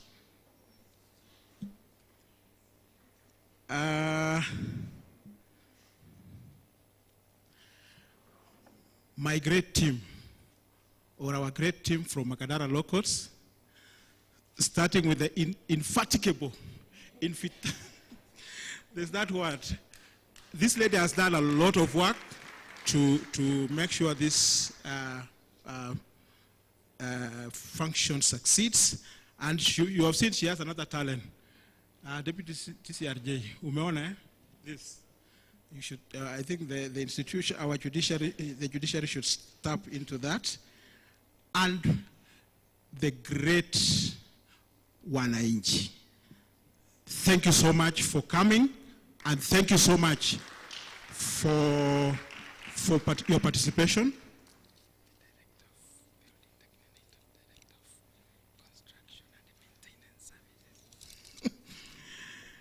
Kuna director anakuja baada ya wananchi.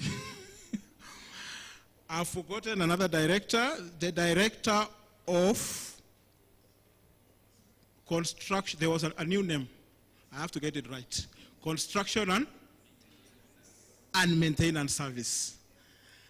Salamia wananchi tafadhali. Simama na usalamia wananchi. Asante. Thank you so much. Karibu sana. Karibu.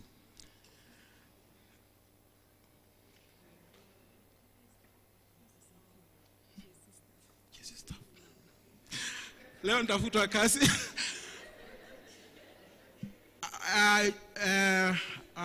Staff from JSC, tafadhali simameni. We want to acknowledge you and we want to welcome you and we want to appreciate you. Please stand wherever you are. Tuwapikie makofi tafadhali. Aha, I can see the registrar RMC is now with us. Kindly, we want to appreciate you, and we want you stand and wave to the wananchi and wave to us. Thank you so much. Karibu sana Honorable Kabujo. Honorable Clara, karibu sana. Stand and please wave.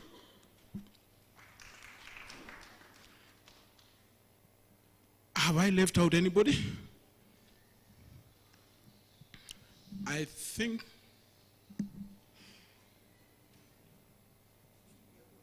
I'm good.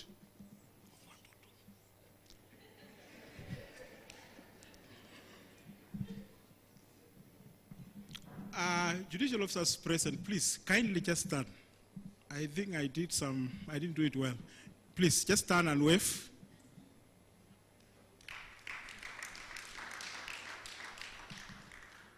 And last but not least, I would like to, they have given us very good feedback. We want to appreciate our children. Please, all the children and your advocates, kindly stand. I want you to stand. We want to just to appreciate you.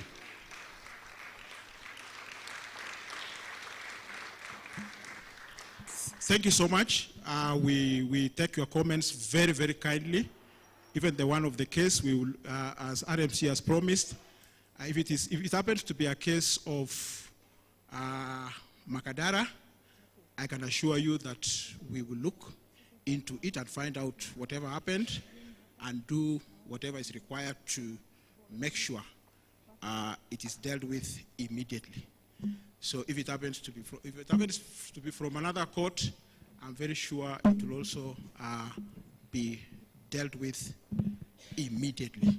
So thank you so much. Thank you for your feedback, and thank you for your great input into this meeting today. Thank you so much. You can have a seat. You can have your seats. So welcome again to Makadara. Karibuni sana. We really appreciate. I want to hand over the program back to our MC or what? MC?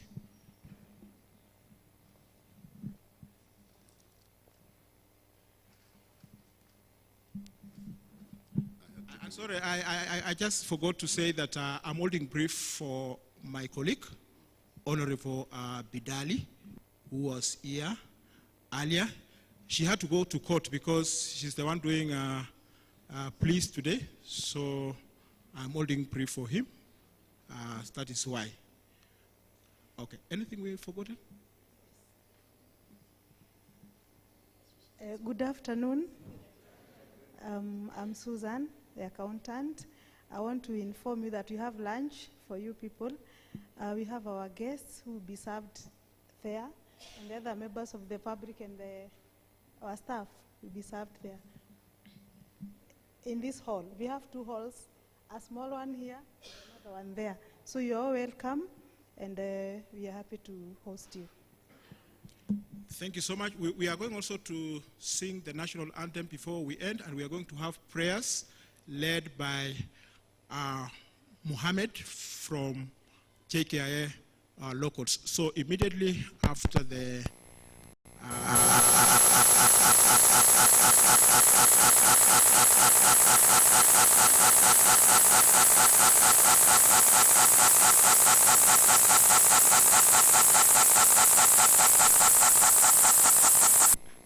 who is greater? Is it God or the government? Anyway, karibu sana Deputy CRJ, and forgive me for all my mistakes.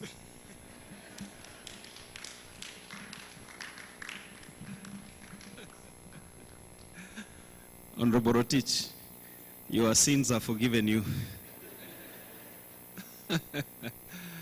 All right, sitaongea kwa muda mrefu. Nafikiri yangu tu ni kuwashukuru sana sana sana kwa vile mmeweza kuja mahali hapa, haswa wageni wetu wananchi. Vile nilitangulia kusema, hii jukumu tuko nayo ya mahakama tumepewa kwa mujibu wa katiba. Kwa hivyo mkiwa hapa tunajua kwamba wale ambao wametupatia jukumu wako hapa, wamekuwa pamoja nasi, wametupatia mawazo yao. Kwa hivyo tunashukuru sana sana. We have had your feedback. Some of the issues are things that we are going to address because they touch on us directly. Others will continue to speak about them, like the national budget for the judiciary, rather the judiciary budget that should be, working in tandem with the national budget.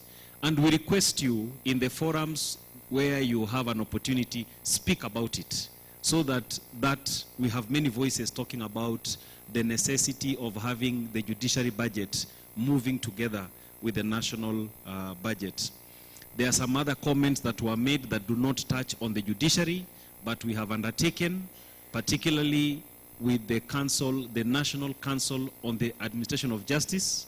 We are going to take those comments and forward them there so that matters that touch on other justice actors can be addressed. And mtoto na sheria, we made a commitment, Atulo. Let's talk after this. It's something that we can actually do together and support you. Then finally, there is an email. The director talked about an email. I think we need to move the screen. Yes, there's an email there, budget@court.go.ke. Hiyo ni any comment uko nayo, hata kama hukupata nafasi ya kuzungumza, lakini uko na jambo la ziada la kusema juu ya hii budget, any suggestion unaweza tuma hapo. Na kama uko na comment ya Judicial Service Commission, kuna ile email ya pili, jscsecretariat@jsc.go.ke, unaweza kutuma hapo. Asanteni sana na Mungu awabariki. Nani anafuatilia sasa? MC, kazi bado kuisha. Maombi na national anthem. Maombi kwanza.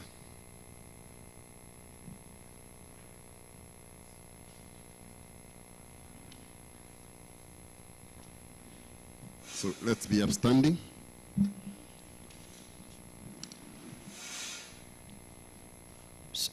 بسم الله الرحمن الرحيم الحمد لله رب العالمين الرحمن الرحيم مالك يوم الدين إياك نعبد وإياك نستعين اهدنا صراط المستقيم صراط الذين أنعمت عليهم غير المغضوب عليهم ولا الضالين. In the name of Allah, the most gracious, the most merciful, thanks and praise be to God, the creator of the universe, master of the day of judgment. You alone we worship, and you alone we ask for help in each and everything we do.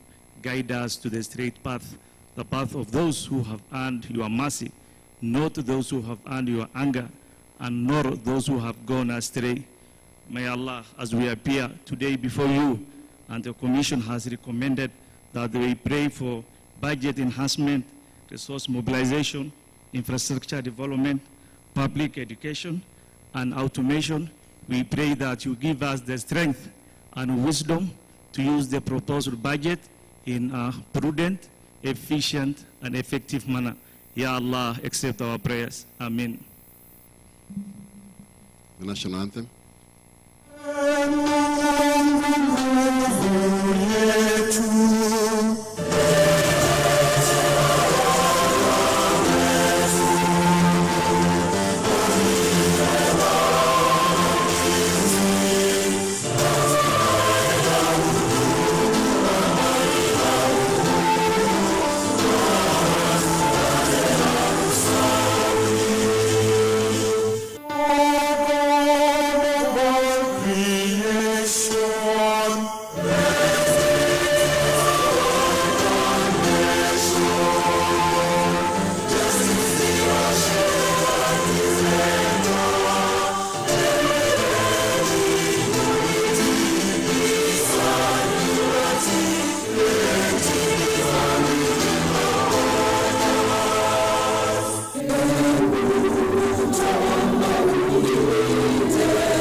Thank you very much. We are dismissed.